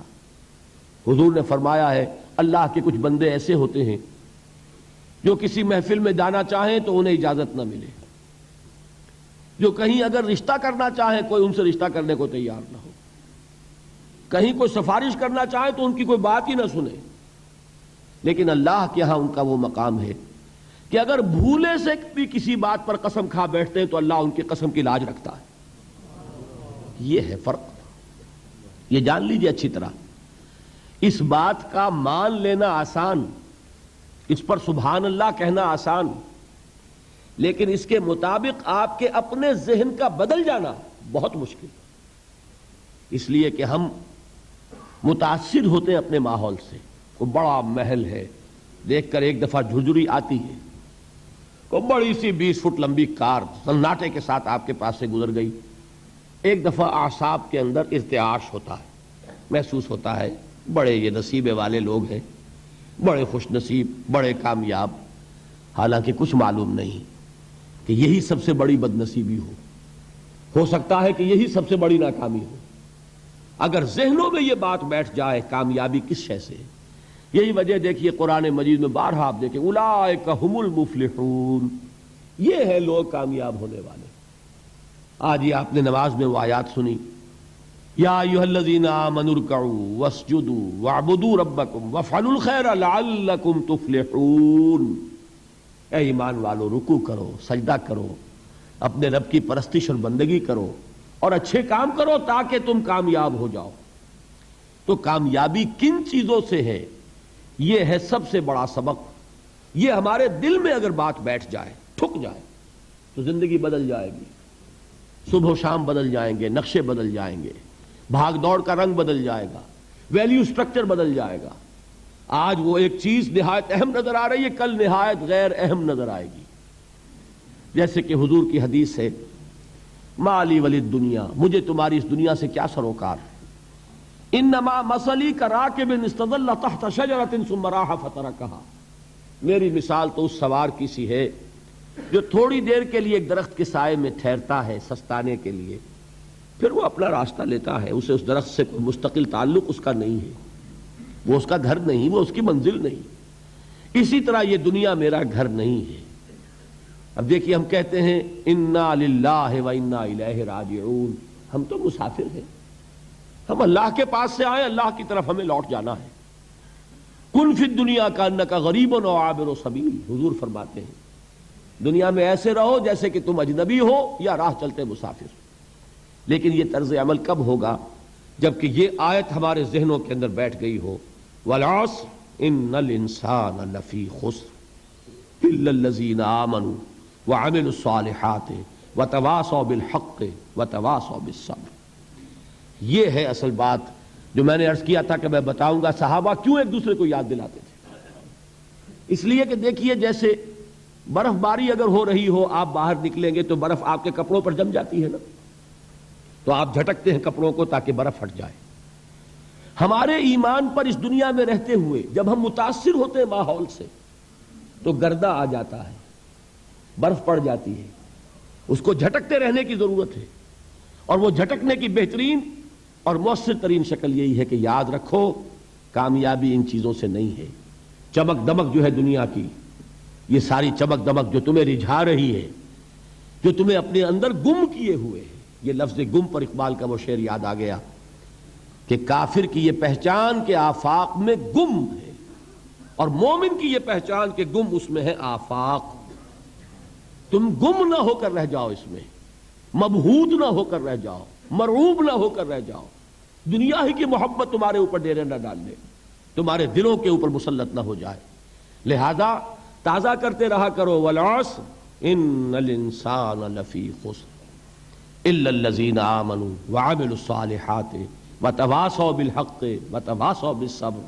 پھر یاد کر لو، پھر تازہ کر لو اپنے اس یقین کو کہ کامیابی دولت سے نہیں، کامیابی ثروت سے نہیں، کامیابی اقتدار سے نہیں، کامیابی شہرت سے نہیں، کامیابی جائیداد سے نہیں، کامیابی ہے ایمان سے، کامیابی ہے عمل صالح سے، کامیابی ہے تواصی بالحق سے، کامیابی ہے تواصی بالصبر سے.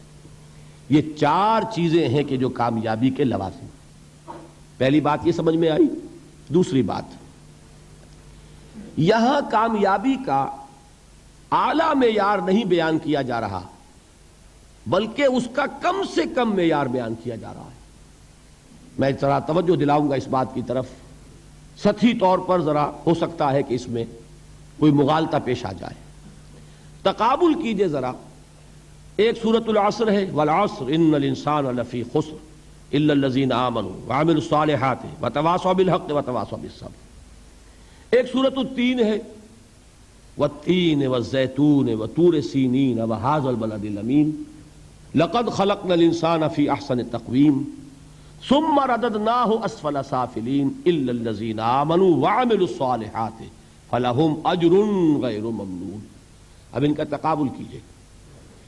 سورۃ العصر یہ بتا رہی ہے کہ سب لوگ تباہی میں ہیں سوائے ان کے جو چار شرطیں پوری کریں. سورۃ التین میں اول تو صرف 2 شرطیں بیان ہوئی، 2 بیان نہیں ہوئی.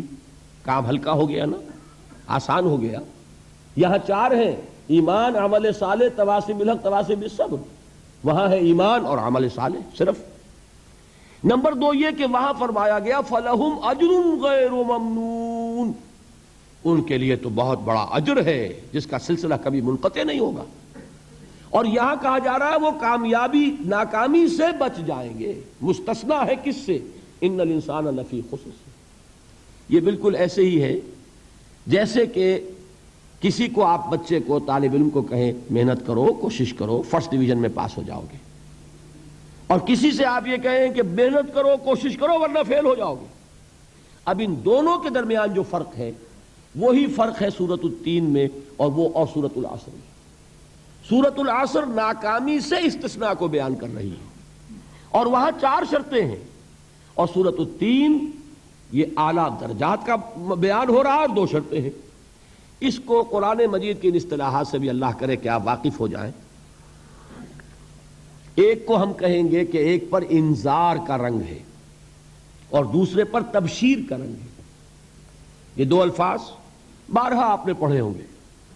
سورہ بنی اسرائیل میں فرمایا حضور سے مخاطب ہو کر وَمَا أَرْسَلْنَاكَ إِلَّا مُبَشِّرًا وَنَذِيرًا، اے نبی ہم نے نہیں بھیجا آپ کو مگر بشارت دینے والا اور خبردار کرنے والا بنا کر۔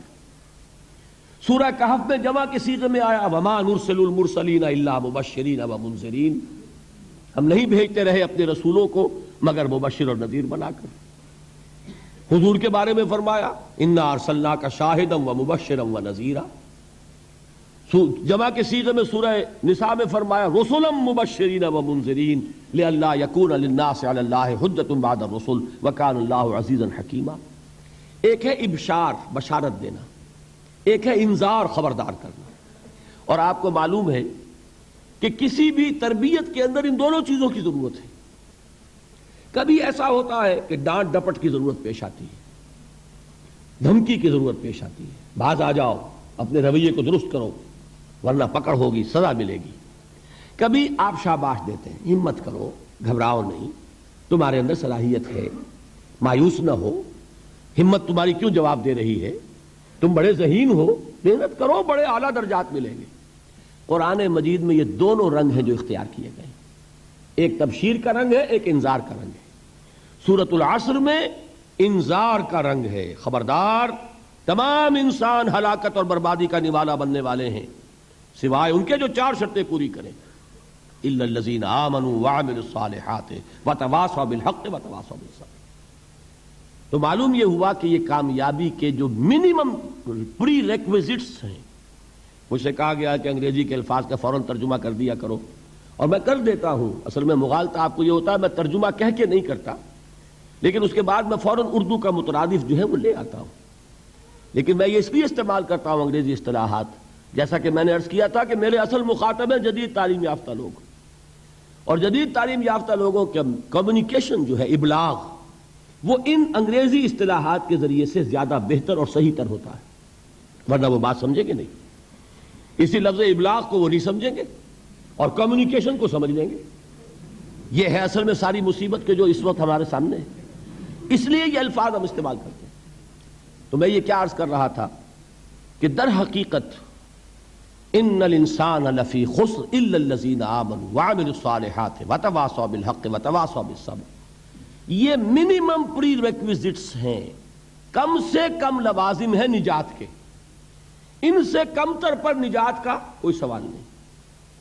اس لیے کہ قسم کھا کر اللہ فرما رہا ہے، زمانے کی قسم ہے، تمام انسان خسارے میں ہیں سوائے ان کے جو 4 شرطیں پوری کریں۔ تو تیسری چیز ذہن میں یہ رکھیے، یہ 4 شرطیں لازم ہیں، یہ بہت اہم نقطہ ہے۔ ابھی ہم نے کسی لفظ کی گہرائی میں اتر کر نہیں دیکھا ہے، ابھی تو ہم سرسری طور پر تذکر بالقرآن کے مرحلے میں ہیں۔ پہلی بات کیا معلوم ہوئی، اس میں کامیابی اور ناکامی کا ایک معیار سامنے آیا، ٹھیک۔ نمبر 2، یہ کامیابی کے کم سے کم شرائط کا بیان ہے، منیمم ریکوائرمنٹس۔ میں نے ایک مرتبہ ایچسن کالج لاہور میں جب تقریر کی سورۃ العصر پر، تو طلباء کے ذہن کی مناسبت کے اعتبار سے کہا کہ بھائی یہ فرسٹ ڈویژن کا بیان نہیں ہے، یہ 3rd ڈویژن میں کامیابی کا بیان ہے، اس سے کم تر پر فیلیور ہے، اس لیے کہ فرمایا گیا والعصر ان الانسان لفی خسر الا الذین آمنوا وعملوا الصالحات وتواصوا بالحق وتواصوا بالصبر۔ اسی کو میں نے اس وقت آپ کے سامنے رکھا کہ اس پر انذار کا رنگ ہے، خبردار کرنے کا انداز ہے، زجر کا، ڈانٹ ڈپٹ کا انداز ہے کہ اگر کامیابی چاہتے ہو تو یہ 4 شرطیں پوری کرنی ہوں گی۔ اب تیسری بات جو عرض کر رہا ہوں یہ اہم ترین ہے کہ یہ 4 شرطیں لازم ہیں۔ اگر اللہ تعالیٰ نے کامیابی کے لیے 4 شرطیں بیان کی ہوں تو سوچئے، کیا مجھے یہ اختیار ہے کہ ان میں سے 1 کم کر دوں، 2 کم کر دوں، 3 کم کر دوں؟ کس کو اختیار ہے؟ اللہ کے بیان کردہ کسی چیز میں اختیار۔ یہ تو حضور سے کہا گیا تھا سورہ یونس میں ہے، مطالبہ کیا مطالبہ کرنے والوں نے، ایت بقرآن غیر ھذا وبدل ہو، اے محمد صلی اللہ علیہ وسلم یہ قرآن بہت ریجڈ ہے، بہت سخت ہے، ان کمپرومائزنگ ہے، یہ کہیں بھی کوئی رو رعایت کرنے کو تیار نہیں ہے، تو ہمارا اور آپ کا معاملہ نہیں ہو سکتا اس قرآن پر، اس قرآن میں کچھ ترمیم کیجئے یا کوئی اور قرآن لائیے۔ تو حضور سے کیا کہلوایا گیا؟ قل ما یکون لی ان ابدلہ من تلقاء نفسی ان اتبع الا ما یوحی الی، اے نبی ان سے کہہ دیجئے میرے لیے ہرگز ممکن نہیں ہے کہ میں اس قرآن میں اپنے جی سے کوئی ترمیم کر دوں، کوئی تبدیلی کر دوں، میں تو خود پابند ہوں اس کا جو مجھ پر وحی کیا جا رہا ہے، سب سے پہلے میں خود اس پر عمل کرنے والا، میں خود اس کا پابند ہوں۔ تو غور کیجئے، قرآن بیان کر رہا ہے کہ 4 شرطیں ہیں نجات کی، اور آپ کے دل میں یہ بات بٹھا دی گئی ہے کہ صرف کلمہ گو ہونا نجات کے لیے کافی ہے، صرف ایمان سے نجات ہو جائے گی۔ یہ بات جو ہے ذہن میں رکھیے، ایک نجات وہ ہے جو ہزار برس تک جہنم میں کوئلہ بننے کے بعد نجات ہو، میں اس نجات کی بات نہیں کر رہا، وہ نجات تو ملے گی یقیناً۔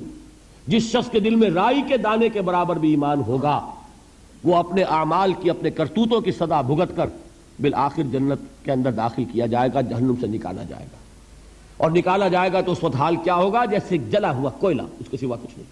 حدیث میں اس کی شرح آئی ہے۔ لیکن یہ نجات نہیں، نجات وہ کہ جو اللہ تعالیٰ میدان حشر ہی میں ہماری مغفرت کا اعلان فرمائے، اللہ تعالیٰ اول وہلے میں ہمیں جنت میں داخل فرمائے، اس نجات کی بات کر رہا ہوں۔ وہ نجات جان لیجئے محض کلمہ گو ہونے کی بدولت نہیں ملے گی، اس نجات کے لیے شرط اول ایمان، شرط دوم عمل صالح، شرط ثالث تواصی بالحق، اور چوتھی شرط تواصی بالصبر۔ یہ قرآن کا بیان ہے، یہ کسی انسان کا کلام نہیں ہے کہ اس میں ترمیم کی جا سکے۔ 4 شرطیں پوری ہوں گی تو نجات ہوگی، اور اگر ان میں سے کوئی ایک، میں اس کی ایک سادہ سی مثال بھی دیا کرتا ہوں، بہت سمپل، سادہ مثالوں سے بات واضح ہو جایا کرتی ہے۔ آپ کسی حکیم کے پاس گئے، اس نے آپ کی نبض دیکھی، نسخہ لکھ دیا، 4 دوائیں لکھ دی، یہ اتنے ماشے اور یہ اتنے تولے، یہ فلاں، یہ اتنی، بھائی 4 دوائیں ہیں، استعمال کرو۔ اب آپ نے آیا ایک اس میں سے نکال دی، 3 رکھ لی، یا 2 نکال دی، 2 استعمال کر لی، تو یہ نسخہ اب کس کا کہلائے گا؟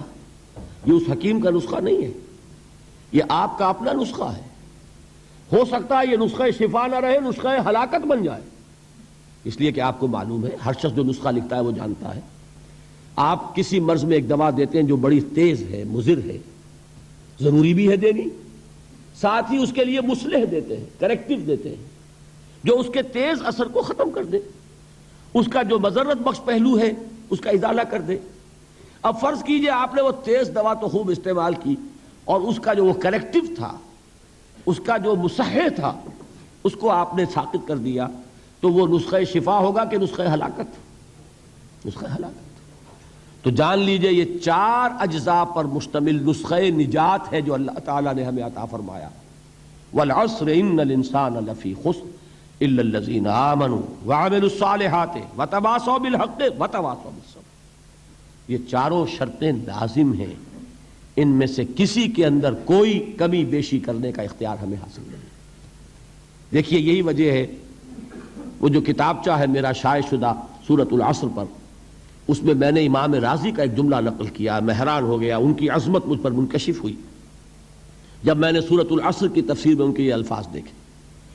امام رازی کی بات یہ ہے، اگرچہ کچھ لوگ ان سے بدظن بھی ہیں، کچھ حضرات نے یہ جملہ بھی کس دیا ہے تفسیر رازی کے بارے میں، فیہ کل شیء الا القرآن، لیکن یہ ہے کچھ اہل علم کی اندر کی باتیں آپس کی۔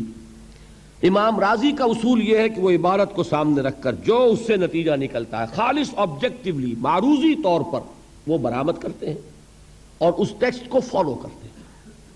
چنانچہ انہوں نے جو جملہ اس میں لکھا ہے، وہ کہتے ہیں اس 3 آیت کے بارے میں، اعلم ان هذه الآیہ فیہا وعید شدید، اس آیہ مبارکہ میں بڑی زبردست وعید ہے، اللہ کی طرف سے بڑی دھمکی ہے۔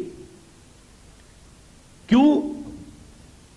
اس لیے کہ اس نے یہ طے کر دیا ہے، اس نے یہ بات واضح کر دی ہے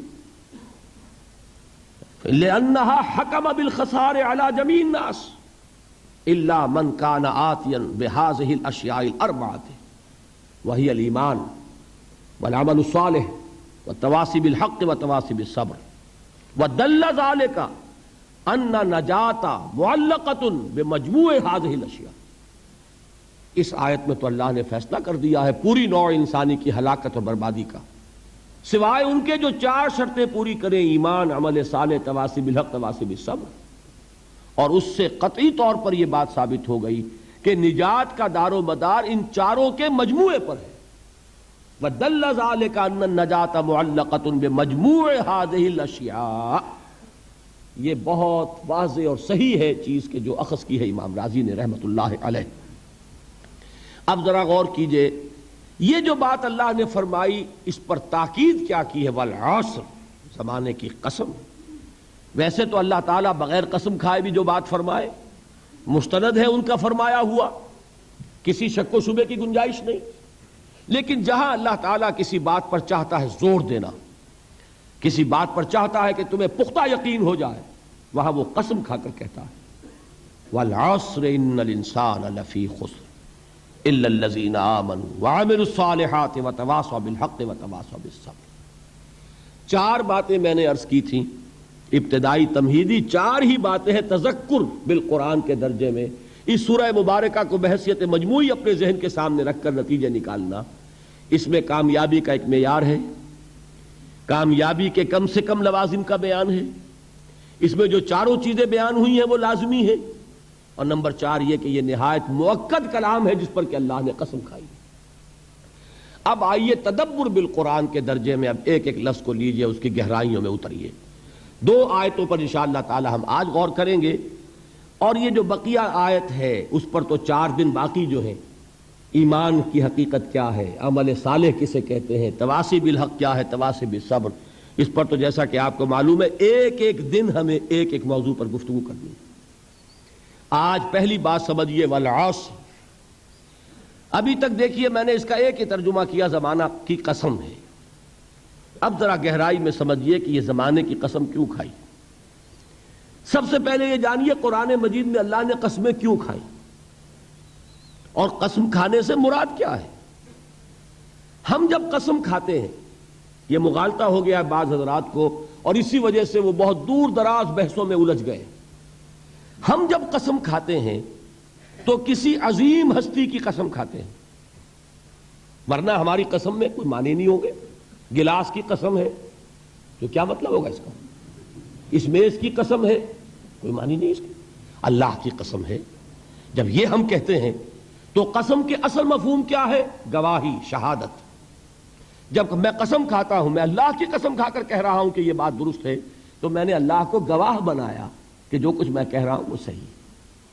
جب ہم قسم کھا کر کوئی وعدہ کرتے ہیں، اس میں بھی گویا کہ اللہ کو گواہ بناتے ہیں. اللہ شہید بیننا و بینکم، اللہ گواہ ہے ہمارے اور تمہارے مابین کہ اب یہ جو معاہدہ ہوا ہے یہ ہمارے درمیان طے پا گیا، اور ہم دونوں کو اس کی پیروی کرنی ہے اور اس کا ایفا کرنا ہے.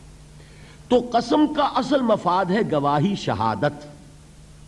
اور اللہ نے جو قسمیں کھائی ہیں قرآن مجید میں آپ کو معلوم ہے، کہیں والتین والزیتون وطور سینین، کہیں والسماء والطارق، آسمان کی قسم، سورج کی قسم، والشمس وضحاها، رات کی قسم، دن کی قسم.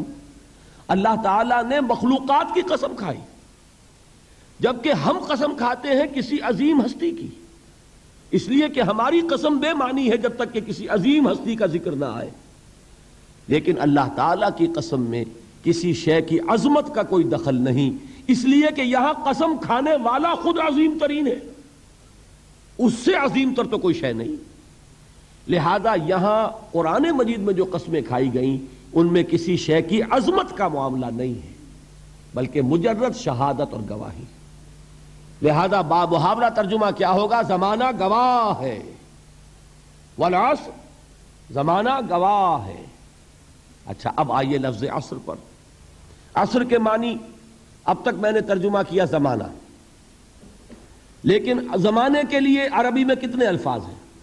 زمان خود عربی کا لفظ، وقت عربی کا لفظ، دہر عربی کا لفظ، اور دہر پر تو آپ کو معلوم ہے کہ ایک پوری سورت ہے، سورۃ الدہر 29ویں پارے میں، جیسے یہاں سورۃ العصر ہے، عصر یہ بھی عربی کا لفظ۔ اب ان میں فرق کیا ہے؟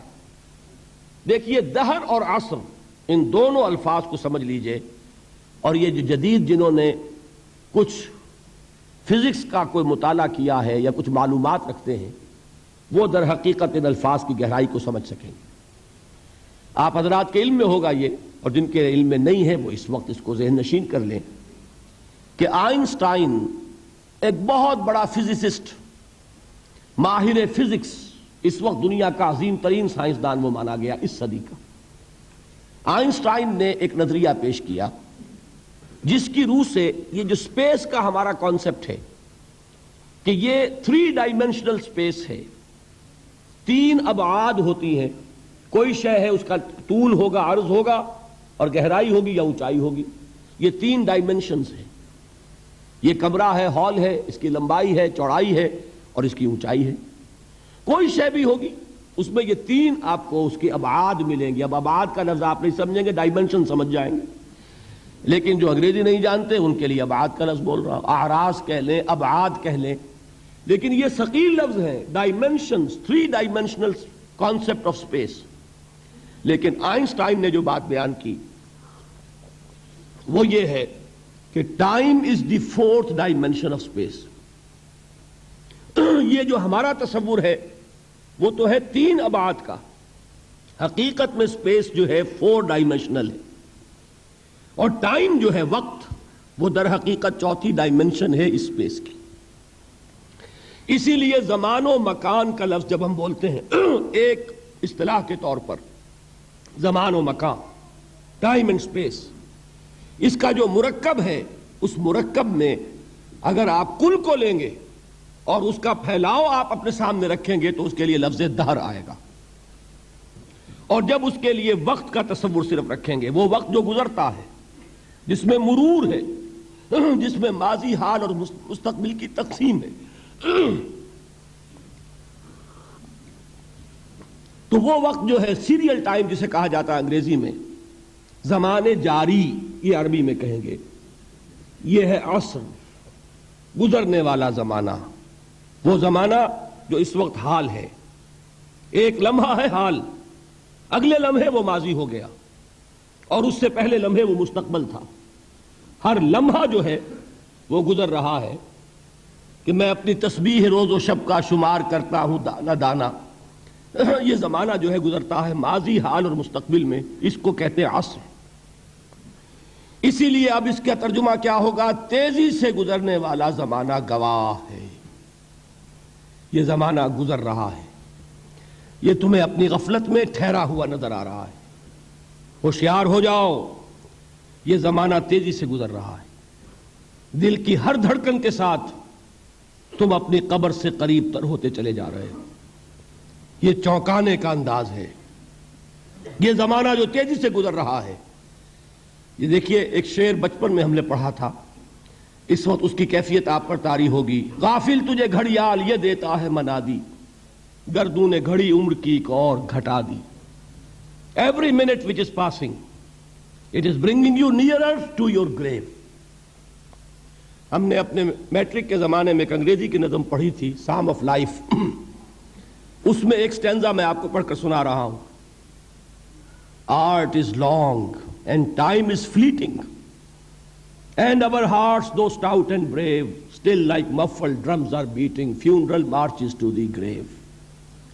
یہ آپ کے علم میں ہوگا جب کوئی فوجی بڑا شخص جو ہے، کوئی جرنیل، اس کا جب انتقال ہو جاتا ہے، اس کی لاش کو لے کر جاتے ہیں اس کے کفن کو، تو اس کے ساتھ ہی بینڈ بجتا ہے۔ بینڈ کی ہر جو بیٹ ہے اس کے ساتھ وہ جنازہ قبر سے قریب تر ہو رہا ہے، وہی بیٹنگ آف دی ہارٹ ہے، دل کی ہر دھڑکن کے ساتھ تم اپنی موت سے قریب تر ہو رہے ہو۔ تمہارا یہ جنازہ جیسے کہ وہ بیٹ آف دی ڈرم ہے، اسی طرح بیٹ آف دی ہارٹ کے ساتھ تم اپنی قبر سے قریب تر ہو رہے ہو۔ اور یہ زمانہ جو تمہاری اصل متاع ہے کیا ہمارے پاس؟ یہ تھوڑی سی مہلت، اسی میں کچھ بنانا ہے، اور یہ مہلت تیزی سے گزر رہی جیسے برف پگھلتی ہے. امام راضی ہی نے یہ بڑی عمدہ بات لکھی ہے کہ والعصر کا مفہوم مجھے اس وقت معلوم ہوا جب وہ کہتے ہیں کہ میں ایک شہر میں داخل ہوا، شام کا وقت تھا، بازار اب ختم ہونے والا تھا، تو ایک برف کا تجارت کرنے والا، برف بیچنے والا چیخ چیخ کر کہہ رہا تھا لوگوں مجھ سے برف خرید لو، جلدی کرو، اس لیے کہ میری برف پگھلی جا رہی ہے. اس لیے کہ ایک دکاندار تو وہ ہے جس کا سامان رکھا ہوا ہے، وہ دکان بند کرے گا، اگلے دن کھولے گا، پھر وہ سامان موجود ہے. اگر کچھ نہ بکا، نفع نہیں ہوگا، اس کا اصل سرمایہ تو ضائع نہیں ہوگا. اگر جوتے کی دکان ہے، جوتے موجود ہیں، سبزی کی دکان ہے، چلیے کچھ باسی ہو جائے گی، کچھ نہ بچی رہے گی، کریانے کی دکان ہے، سامان موجود ہوگا. لیکن یہ برف کا تاجر جو ہے، اس کا برف اگر پگھل گیا تو اصل زر گیا، سرمایہ ختم ہوا. انسان کی مثال اس برف کے تاجر کی سی ہے کہ ہر لمحہ وہ برف پگھل رہا ہے، وقت ختم ہو رہا ہے، اور انسان اپنی منزل سے قریب تر ہو رہا ہے. اگر اس میں اس نے کچھ بنا لیا تو کامیابی ہے، اور اگر یہ وقت گزر گیا تو پھر تباہی اور بربادی. یہ ہے انداز تیزی سے گزرنے والا زمانہ. غافل تجھے گھڑیال یہ دیتا ہے منادی، گردوں نے گھڑی عمر کی ایک اور گھٹا دی. اب آگے آئیے، ان الانسان لفی خسر. الانسان، یہ لام اس کو کہتے ہیں لام تعریف، اور اس میں بہت سے مفہوم پیدا ہوتے ہیں. اس وقت مجھے زیادہ تفصیل میں نہیں جانا. یہاں مراد ہے تمام انسان، یہ لام حصر ہے. انا تاکید کے لیے آتا ہے، ان الانسان، یقیناً تمام انسان، لفی خسر، خسارے میں. لام پھر تاکید کے لیے ہے. اب یہ میں جن لوگوں کو عربی گرامر سے کچھ تھوڑا سا شغف ہے ان کے لیے عرض کر رہا ہوں. ایک آیت بھی معجزہ ہے قرآن کا. عربی زبان میں کسی چیز پر زور دینے کے لیے جتنے اسلوب ممکن ہیں وہ سب کے سب اس میں جمع کر لیے. انا تاکید کے لیے، لام حصر تاکید کے لیے، پھر لا لفی خسر، لام پھر تاکید کے لیے. خسر نکرہ آتا ہے، یہ بھی تاکید کے لیے. جملہ اسمیہ تاکید کے لیے. جتنے بھی امکانات ہیں عربی زبان میں زور دینے کی کسی چیز پر، وہ سب کے سب اس ایک جملے میں جمع کر دیے گئے. ان الانسان لفی خسر. ذرا اس آیت پر اب نگاہ کو مرتکز کیجئے. انسان کا خسارہ کیا ہے؟ دیکھیے، سب سے پہلے میں آپ کی توجہ دلاؤں گا، ذرا آنکھیں کھول کر قلب حساس کے ساتھ نوع انسانی کا مشاہدہ کیجئے. کیسے کیسے دکھ، کتنی تکلیفیں، کتنی محنت، کتنی مشقت ہے جو ہر انسان کا مقدر ہے. قرآن مجید میں ایک مکمل سورت ہے، سورت البلد. اس میں اللہ تعالیٰ نے متعدد قسمیں کھا کر ایک بات کہی، لا اقسم بہذا البلد وانت حل بہذا البلد ووالد وما ولد لقد خلقنا الانسان فی کبد. ہم نے انسان کو مشقت ہی میں پیدا کیا. یہ مشقت ہر انسان کا مقدر ہے. لوگ گھروں کو چھوڑ کر آئے ہوئے ہیں، کہاں کہاں انسان جاتا ہے. یہ اس دنیا میں محنت اور مشقت.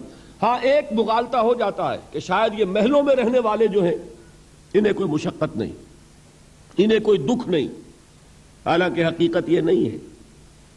جو جتنا امیر ہے آپ دیکھیں گے اس کی جسمانی مشقت کم ہے، ذہنی کوفت زیادہ ہے.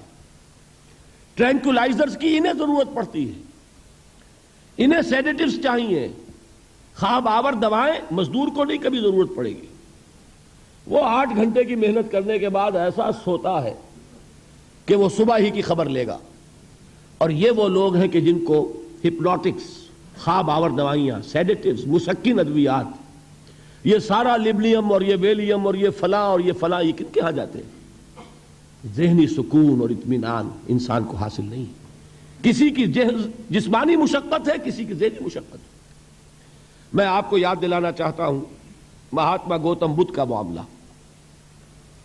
30 برس کی عمر میں کپل وستو کا شہزادہ محل کو چھوڑ کر نکل گیا. جوان بیوی کو سوتا ہوا چھوڑ کر گیا. شیر خوار بچے کو چھوڑ کر گیا. راجدھانی میں رہنے والا محل کا باسی، جسے یہ معلوم ہے کہ باپ کے بعد مجھے یہ سلطنت ملنے والی ہے، کیوں گیا؟ کبھی کبھی آپ نے سوچا؟ اس نے انسان کے غم اور دکھ کا مشاہدہ کیا. اس نے دیکھا کوئی اندھا ہے، ٹھوکر کھا کر گر رہا ہے، کوئی والدین کھڑے ہوئے رو رہے ہیں اور ان کے نگاہوں کے سامنے ان کا نہایت محبوب بچہ دم توڑ رہا ہے اور وہ کچھ نہیں کر سکتے. اس نے سوچا یہ صدمہ کیوں ہے انسان کے، یہ دکھ اس کا مقدر کیوں ہے؟ اس صدمے سے، اس دکھ سے نجات پانے کی بھی کوئی شکل ہے کہ نہیں ہے؟ انسانوں کی ایک عظیم اکثریت، شاہ ولی اللہ دہلوی رحمۃ اللہ علیہ کے الفاظ ہیں کہ وہ لڈو اونٹ اور کولو کا بیل بن کر زندگی بسر کرتی ہے. جو 8 گھنٹے تک اینٹیں ڈھو رہا ہو، اس شخص کا تصور کیجئے آپ، وہ واقعی انسان ہے یا حیوان بن گیا ہے؟ اور 8 گھنٹے کی اس محنت کے بعد بھی ہو سکتا ہے کہ 2 وقت کی روٹی اسے پوری نہ ملے. اور یہ تو ہو سکتا ہے نہیں، ہوتا ہے کہ اگر بچہ بیمار پڑ گیا ہے تو شاید کوئی برتن بیچے بغیر اس کی دوا کا سامان نہ کر سکے. ایسا شخص کتنے بوجھوں تلا دبا ہوا ہے، کتنی مشقت کے اندر پسا ہوا ہے. لڈو اونٹ اور کولو کا بیل انسانوں کی عظیم اکثریت کس سطح پر زندگی بسر کرتی ہے. لیکن آپ کو معلوم ہے کہ کولو کے بیل کے لیے مشقت ہی مشقت ہے، اس کے احساسات یہ نہیں ہے جو کہ ان سے انسان کو جو صدمہ پہنچتا ہے.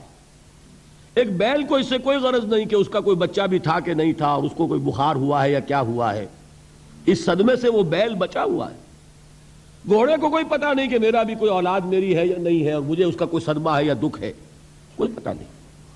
لیکن انسان کا معاملہ یہ ہے کہ والدین کو جو جو دکھ دیکھنے پڑتے ہیں اپنے بچوں کے لیے، اپنی اولاد کے لیے. رات کی نیند ہے حرام ہے اس لیے کہ بچہ بخار میں تپ رہا ہے یا درد سے تڑپ رہا ہے، لہذا نہ ماں سو سکتی ہے نہ باپ سو سکتا ہے. میں نے ایک موقع پر دیکھا لاہور میں کیروسین آئل، اس زمانے میں ابھی سوئی گیس نہیں آئی تھی، اور اکثر و بیشتر جو ہے یہی مٹی کا تیل جو ہے ایندھن کے طور پر استعمال ہوتا تھا، اس کی شارٹیج ہو گئی تھی. تو کئی فرلانگ لمبی قطاریں لگتی تھیں ان دکانوں کے باہر، ڈپوں کے باہر. اور ایسے ایسے منظر بھی کہ ایک خاتون برقع پوش، ایک گود میں بچے کو لیے ہوئے، ایک کی انگلی پکڑے ہوئے، بوتل ہاتھ میں لیے ہوئے تیل کے لیے، اور کئی گھنٹے کھڑی ہے دکان پر. یہ مشقت انسان جھیلتا ہے کہ نہیں؟ غالب نے اس کا نقشہ کھینچا ہے کہ رنج سے خوگر ہوا انسان تو مٹ جاتا ہے رنج. مشکلیں اتنی پڑی مجھ پر کہ آسان ہو گئی. ہم بھول جاتے ہیں، ورنہ واقعہ یہ کہ قلب حساس ہو اگر، اور قید حیات و بند غم اصل میں دونوں ایک ہیں. موت سے پہلے آدمی غم سے نجات پائے کیوں؟ اچھا یہ تو ہوا لقد خلقنا الانسان فی کبد. حیوانات کا معاملہ ایک اور اعتبار سے آسان ہے. ان سے کوئی محاسبہ بھی ہے کیا؟ کوئی جواب دہی بھی ہے؟ کوئی ان کو اللہ کے حضور میں کھڑے ہو کر اپنے اعمال کا حساب بھی دینا ہے؟ نہیں. انسان کی یہ ٹریجڈی ہے، یہ المیہ ہے انسان کا. اس کو بھی قرآن مجید کی ایک صورت میں قسمیں کھا کر اذا السماء انشقت، اس کے بعد کیا فرمایا؟ یا ایھا الانسان انک کادح الی ربک کدحا فملاقیہ.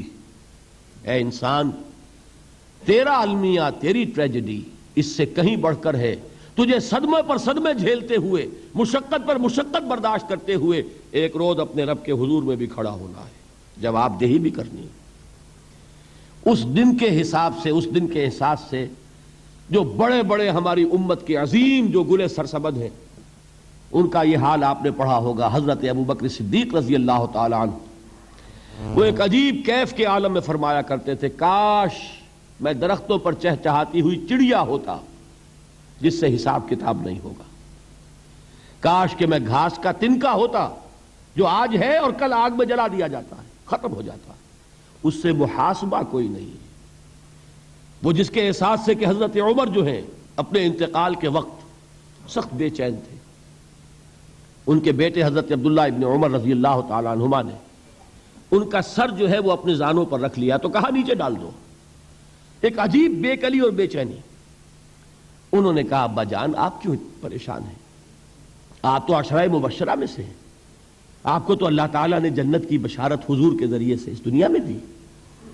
حضرت عمر فرماتے ہیں کہ خدا کی قسم اگر قیامت کے دن عمر برابر سرابر پر چھوٹ گیا تو بہت بڑی کامیابی تصور کرے گا۔ یہ احساس جن کو ہوتا ہے۔ حضرت علی کا حال کیا ہوتا ہے؟ ابھی جو آپ نے حافظ صاحب سے سنا، یہ حضرت علی کا معاملہ ہے کہ ایک تیر پیوست ہو گیا تھا، کسی طرح نکل نہیں رہا تھا۔ حضرت علی نے فرمایا کہ اچھا چھوڑو مجھے، میں نماز کی نیت باندھتا ہوں۔ نماز کی نیت پڑھتے تھے تو لرزتے تھے، کانپتے تھے، کس کے سامنے کھڑا ہوں اور کس کے سامنے مجھے ایک دن جواب دہی کے لیے کھڑا ہونا ہوگا۔ لن تزولا قدم ابن آدم، حضور نے خبر دی ہے ابن آدم کے قدم ہل نہیں سکیں گے۔ جیسے مجرم کھڑا ہوتا ہے کٹہرے کے اندر، اس کٹہرے میں سے ہل نہیں سکو گے حتی یسأل عن خمس، جب تک کہ 5 چیزوں کا حساب نہ لے لیا جائے۔ وہ 5 چیزیں کیا ہیں؟ کان کھول کر سنیے۔ عن عمرہ فیما افناہ، عمر کا حساب دو، یہ 80 برس اور 70 برس ہم نے تمہیں دنیا میں دیے، کہاں ضائع کیے؟ وعن شبابہ فیما ابلاہ، اور خاص طور پر جوانی کا دور، امنگوں کے دن، ولولے ہوتے ہیں، قوت ہوتی ہے، توانائی ہوتی ہے، آدمی چلتے ہوئے زمین پر پاؤں مارتا ہے، قوت جو ہے وہ اپنا اظہار چاہتی ہے۔ یہ جوانی کہاں گلائی؟ حساب دو، ایک ایک لمحے کا حساب دو۔ وَعَن مَالِهِ مِنْ أَيْنَ اكْتَسَبَهُ وَفِيمَا أَنفَقَهُ، ایک ایک پائی کا حساب دو، مال کا کہاں سے کمایا تھا، حلال سے کہ حرام سے، اور کہاں خرچ کیا تھا، گل چھروں میں، عیاشیوں میں، یا نیکی کے کاموں میں، ادائے حقوق میں، اللہ کے دین کے لیے۔ 4 سوال ہو گئے۔ 2 زندگی کے بارے میں، ایک زندگی پوری بحیثیت مجموعی کہاں کس کام میں لگائی، اور خاص طور پر شباب کا دور کہاں لگایا۔ 2 سوال مال کے بارے میں، کمایا کہاں سے، حلال سے کہ حرام سے، جائز سے کہ ناجائز سے، خرچ کہاں کیا۔ اور آخری سوال وعما عمل فیما علم، جو علم حاصل کیا تھا اس میں عمل کتنا کیا۔ علم کے انبار لگاتے چلے گئے اور عمل کے آغاز کی بھی نوبت نہ آئی۔ یہ علم جو ہے یہ اس روز سب سے بڑا وبال بن جائے گا انسان۔ اتنا علم اور عمل کچھ نہیں، بجائے کہ کریڈٹ کا ذریعہ بنے یہ الٹا ڈیبٹ کا کھاتا بن جائے گا۔ یہ جواب دہی کا احساس ہے کہ جس کی وجہ سے انسان کی ٹریجڈی جو ہے وہ دوہری ہے۔ کوئی حیوان اتنے بوجھ تلے نہیں، مشقت کی، محنت کی، اس زندگی میں ختم ہوئے، اس کے بعد کوئی محاسبہ نہیں۔ اس کو بھی غالب نے خوب کہا ہے کہ اب تو گھبرا کے یہ کہتے ہیں کہ مر جائیں گے، اور مر کے بھی چین نہ پایا تو کدھر جائیں گے۔ یہ ہے وہ ہیومن ٹریجڈی۔ اب میں آپ کو توجہ دلانا چاہتا ہوں، ایک تو گوتم بدھ کا فلسفہ، اس کے فلسفے کا مین تھیم یہ ہے سروم دکھم، آل از پین، آل از سفرنگ۔ اور اس نے جو بھی اپنی محنت کی، یہ تو اللہ ہی بہتر جانتا ہے کہ اسے بعد میں ملا کیا اور کیا نہیں ملا۔ ایک بات آپ سے عرض کر دوں، گوتم بدھ کے بارے میں ایک بہت جید عالم، میرے نزدیک بر صغیر پاک و ہند کے علماء میں جو اس صدی کے علماء ہیں ان میں ان کا بہت اونچا مقام ہے، مولانا مناظر احسن گیلانی رحمت اللہ علیہ۔ گیلان قصبہ ہے ایک بہار کا، وہاں کے رہنے والے تھے، ان کی زندگی زیادہ گزری حیدرآباد دکن میں، عثمانیہ یونیورسٹی میں استاد رہے۔ انہوں نے گوتم بدھ کے بارے میں یہ لکھا ہے کہ میرا یہ گمان ہے کہ وہ بھی اللہ کے نبی تھے، اور اس کی دلیل دی ہے۔ قرآن مجید میں ایک رسول کا ذکر آتا ہے، ذل کفل، اور یہ ذل کفل وہ ہے جس کے بارے میں ہمیں کچھ پتہ نہیں۔ قرآن مجید میں بھی ایک جگہ ذکر آیا ہے۔ نمبر 2 یہ کہ کسی حدیث میں اس کی کوئی ہمیں وضاحت نہیں ملتی، نہ حضور سے پوچھا گیا، نہ حضور نے اس کی وضاحت فرمائی۔ اب یہ ذل کفل ہے کون؟ تورات میں جو نبیوں کے نام آتے ہیں ان میں سے کسی نبی کا نام ذل کفل کے آس پاس نہیں بنتا کہ یہ سمجھا جائے کہ یہ اس نام کی بگڑی ہوئی یا بدلی ہوئی شکل بن گئی ہے۔ تو انہوں نے جو کہا ہے وہ بات وزنی معلوم ہوتی ہے اس اعتبار سے کہ کپل وستو، کپل، پے جو ہے وہ عربی میں ہے نہیں، وہ فے بنتی ہے۔ تو ذل کفل کے معنی کفل والا، اور یہ کفل جو ہے کپل، کپل والا، جس کو ہم کہتے ہیں کپل وستو کا شہزادہ۔ تو انہوں نے یہ کہا ہے کہ گوتم بدھ کے بارے میں یہ خیال، یہ میں عرض کر دوں کہ اس کو ہم یقین سے نہیں کہہ سکتے، یہ ان کا گمان ہے، خیال ہے، واللہ عالم کہیں گے ہم، لیکن امکان ضرور موجود ہے۔ قرآن کہتا ہے وَلِكُلِّ قَوْمٍ ہاد، ہم نے ہر قوم میں ہادی بھیجے۔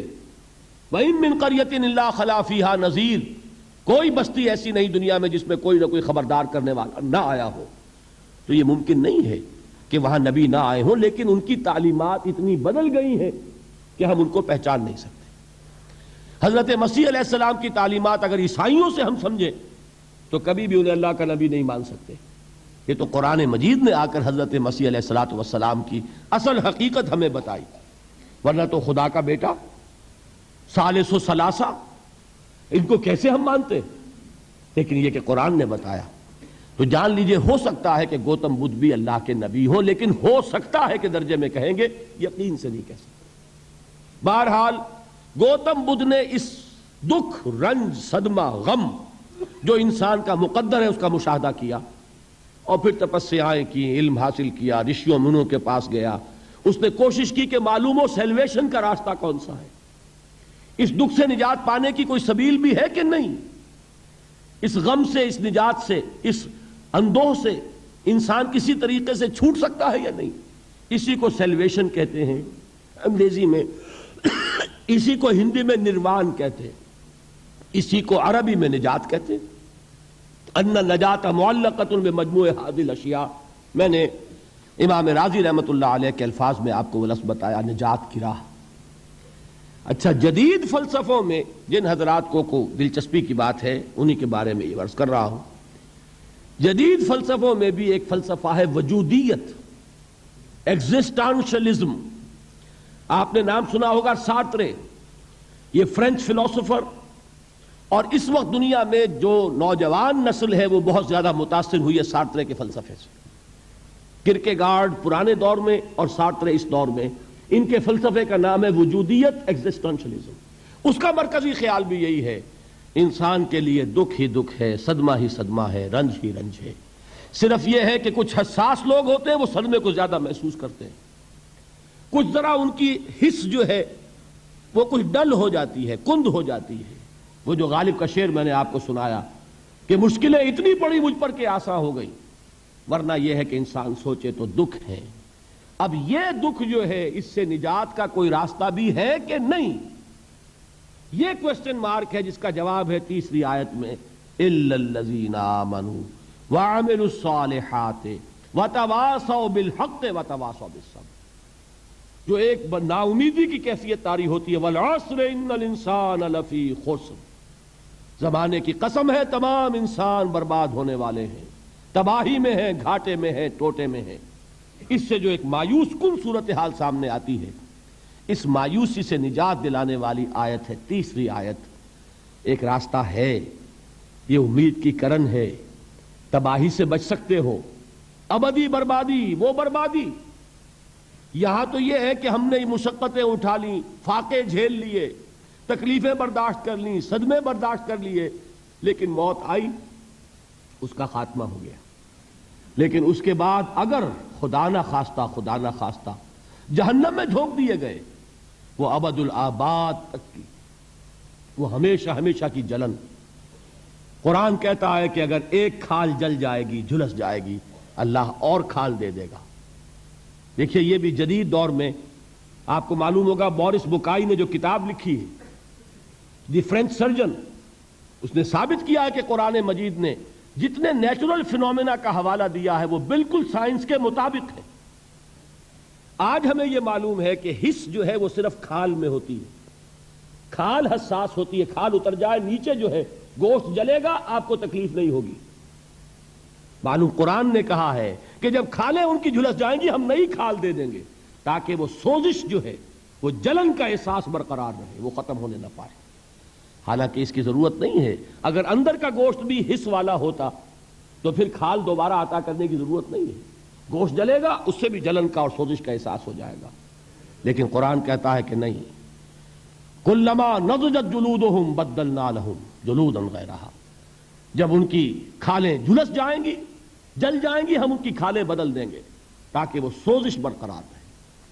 ثم لا يموت فيها ولا يحيا، پھر نہ وہ اس میں جی سکے گا نہ مر سکے گا، نہ زندوں میں ہوگا نہ مردوں میں ہوگا۔ موت کو پکارے گا، کاش کہ موت آ جائے جو مجھے اس مشقت سے اور مشکل سے چھٹکارا دلا دے۔ وہ موت جس سے اس وقت ہم بھاگتے ہیں، اگر خدا نہ خواستہ اس جہنم میں جھونکے گئے تو پھر موت کو پکاریں گے اور موت نہیں آئے گی۔ اس عذاب سے، اس ابدی ناکامی سے، اس خسران سے، اس ابدی ہلاکت سے بچنے کا کوئی راستہ ہے؟ وہ جو میدان حشر میں پکاریں گے لوگ، این المفر، کوئی جائے فرار ہے، کوئی جائے پناہ ہے؟ وہ جائے فرار، وہ جائے پناہ اس دنیا میں اللہ نے ہمیں عطا فرمائی، اسی کا نام صراط مستقیم ہے۔ الا الذین آمنوا وعملوا الصالحات وتواصوا بالحق وتواصوا بالصبر، ایک راستہ ہے، اس کے یہ چار نشان ہائے راہ ہیں، سنگ ہائے میل ہیں۔ پہلا ایمان، دوسرا عمل صالح، تیسرا تواصی بالحق، چوتھا تواصی بالصبر۔ اس صراط مستقیم پر بچو گے، نروان حاصل ہو جائے گا، نجات حاصل ہو جائے گی، کامیابی سے ہمکنار ہو جاؤ گے، اس ابدی خسران سے نجات پا جاؤ گے۔ اللہ تعالی ہم سب کو اس کی توفیق عطا فرمائے۔ جیسا کہ میں نے عرض کیا ہے، اب بقیہ 4 دنوں میں ان 4 چیزوں پر بحث ہوگی۔ ایمان کی حقیقت کیا ہے، عمل صالح کی حقیقت کیا ہے، تواصی بالحق کی حقیقت کیا ہے۔ یہ گویا کہ انڈیکس ہے قرآن کا، یہ ایک فہرست ہے کہ جو قرآن مجید میں اس سورہ مبارکہ میں دے دی گئی۔ ایمان کسے کہتے ہیں، کن کن چیزوں کو ماننے کا نام ایمان ہے، ایمان کے درجات کیا ہیں، ایمان کے مقامات کیا ہیں، ایمان کے لوازم کیا ہیں، پھر عمل صالح کسے کہتے ہیں، اس کے کون کون سے شعبے ہیں، کون کون سے حصے ہیں، پھر تواصی بالحق کیا ہے، تواصی بالصبر کیا ہے۔ ان 4 چیزوں پر گویا کہ ان 4 دنوں میں، بلکہ آج کے دن کو شامل کیجئے تو 5 دنوں میں سورۃ العصر ہی پر ساری گفتگو ہو رہی ہوگی۔ لیکن ایک اعتبار سے یہ پورے قرآن مجید کا خلاصہ بھی سامنے آ جائے گا، اس لیے کہ قرآن مجید میں یہی تو بحثیں ہیں۔ قرآن مجید میں ایمان کی بحثیں ہیں، عمل کی بحث ہے، تواصی بالحق کی بحث ہے، تواصی بالصبر کی بحث ہے۔ ان 4 کے علاوہ اگر کوئی چیز ہے تو وہ والعصر میں ہے، زمانہ، یہ گزرنے والا زمانہ، اقوام سابقہ کے حالات کیا تھے، قوم نوح کیسے برباد ہوئی، قوم لوط کیسے تباہ ہوئی، قوم ہود اور قوم صالح کا کیا انجام ہوا، یہ ساری چیزیں، ازل میں کیا ہوا، ابد میں کیا ہوگا، ازل میں کیا تھا اور قیامت کے بعد کیا ہوگا، یہ سب کیا ہے، یہ زمانے کی وہ قسم جو کھائی گئی، والعصر، یہ ساری چیزیں سمولی گئیں ایک قسم میں، ان الانسان لفی خسر الا الذین آمنوا وعملوا الصالحات وتواصوا بالحق وتواصوا بالصبر۔ اللہم ربنا اجعلنا منہم، اے اللہ ہمیں ان لوگوں میں شامل فرما۔ اللہم ربنا اجعلنا من الذین آمنوا وعملوا الصالحات وتواصوا بالحق وتواصوا بالصبر، آمین یا رب العالمین۔